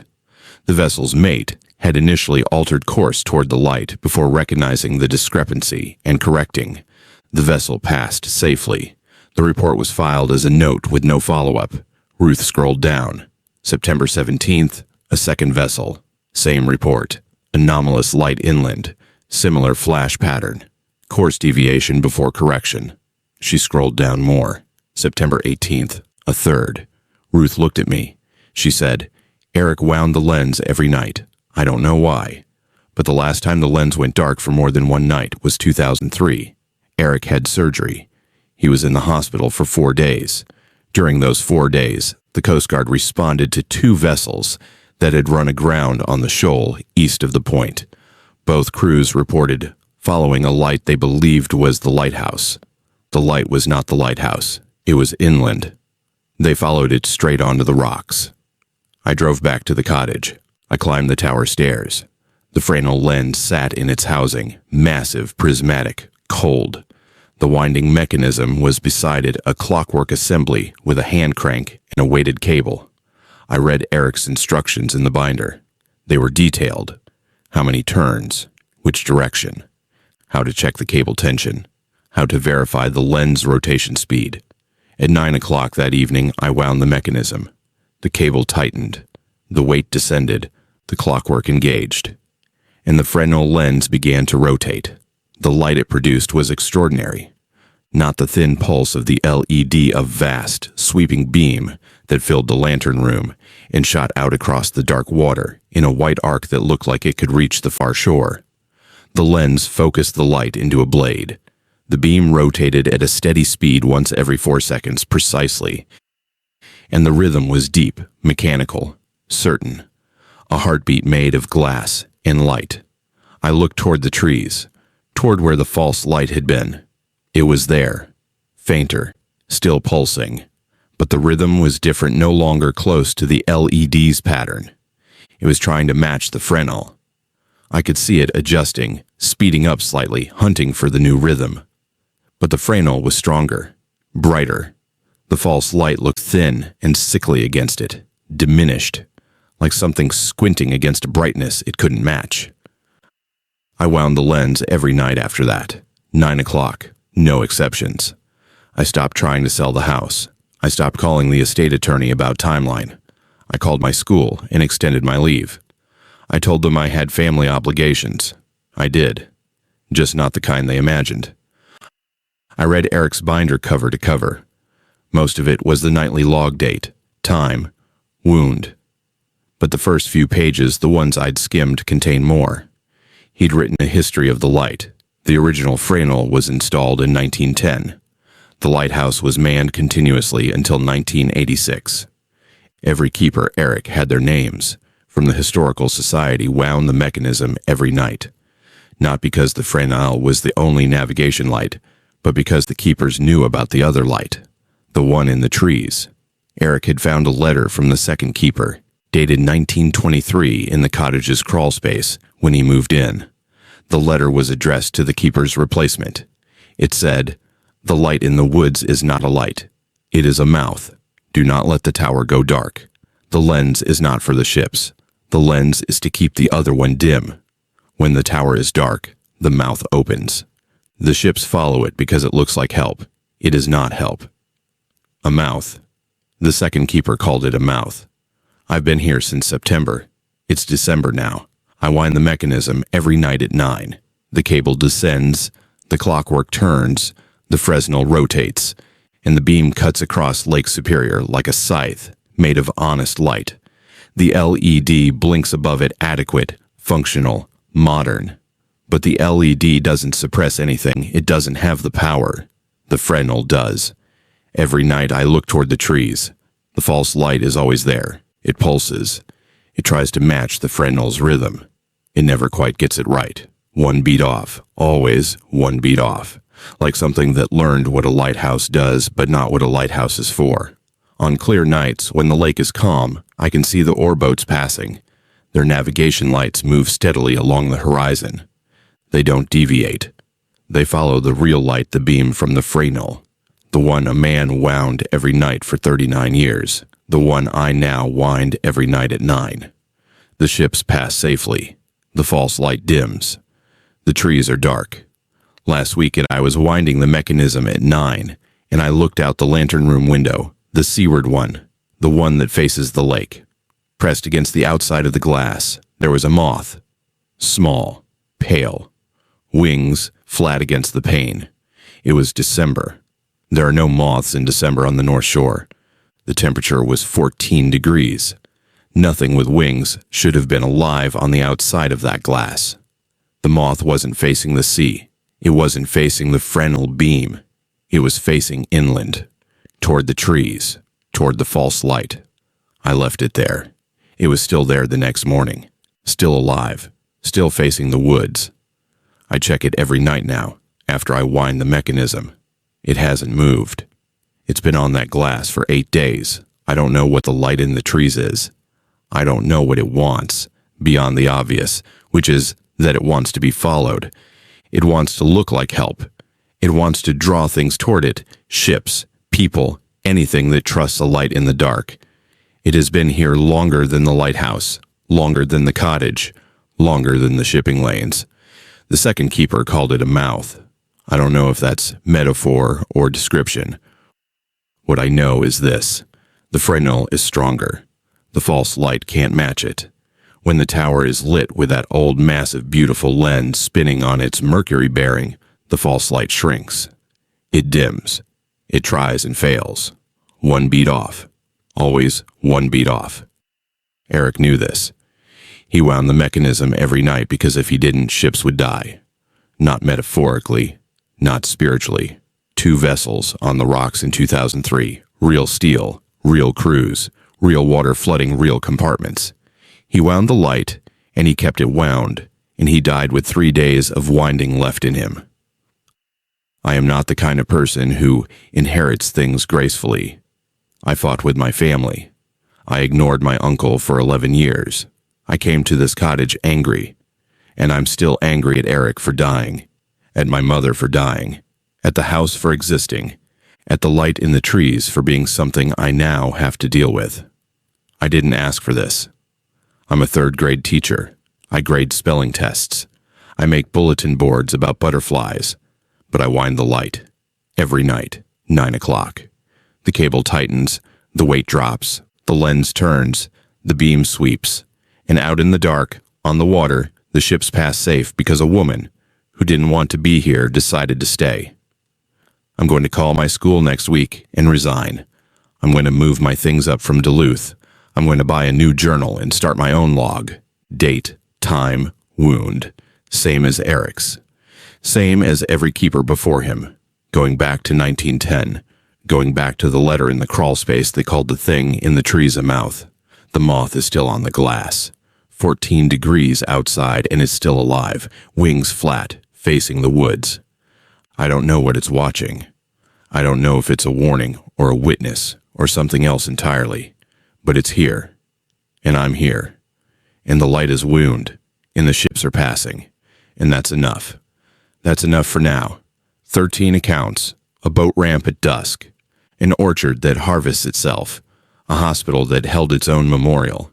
A hull that asked if you were okay. A road that's longer when you run it. Letters from 1932. A face in the water that died before you did. A press that printed its owner's name. A passenger who's still getting closer. Smoke that remembers a trail. A herd that burned 60 years ago and still calves in spring. A bridge, a dead man finally finished. And a light in the trees that wants to be followed. Which one stayed with you? That's a real question. Leave it below. And if something like these has happened where you live, on your road, at your job, in the house you grew up in, we're always listening.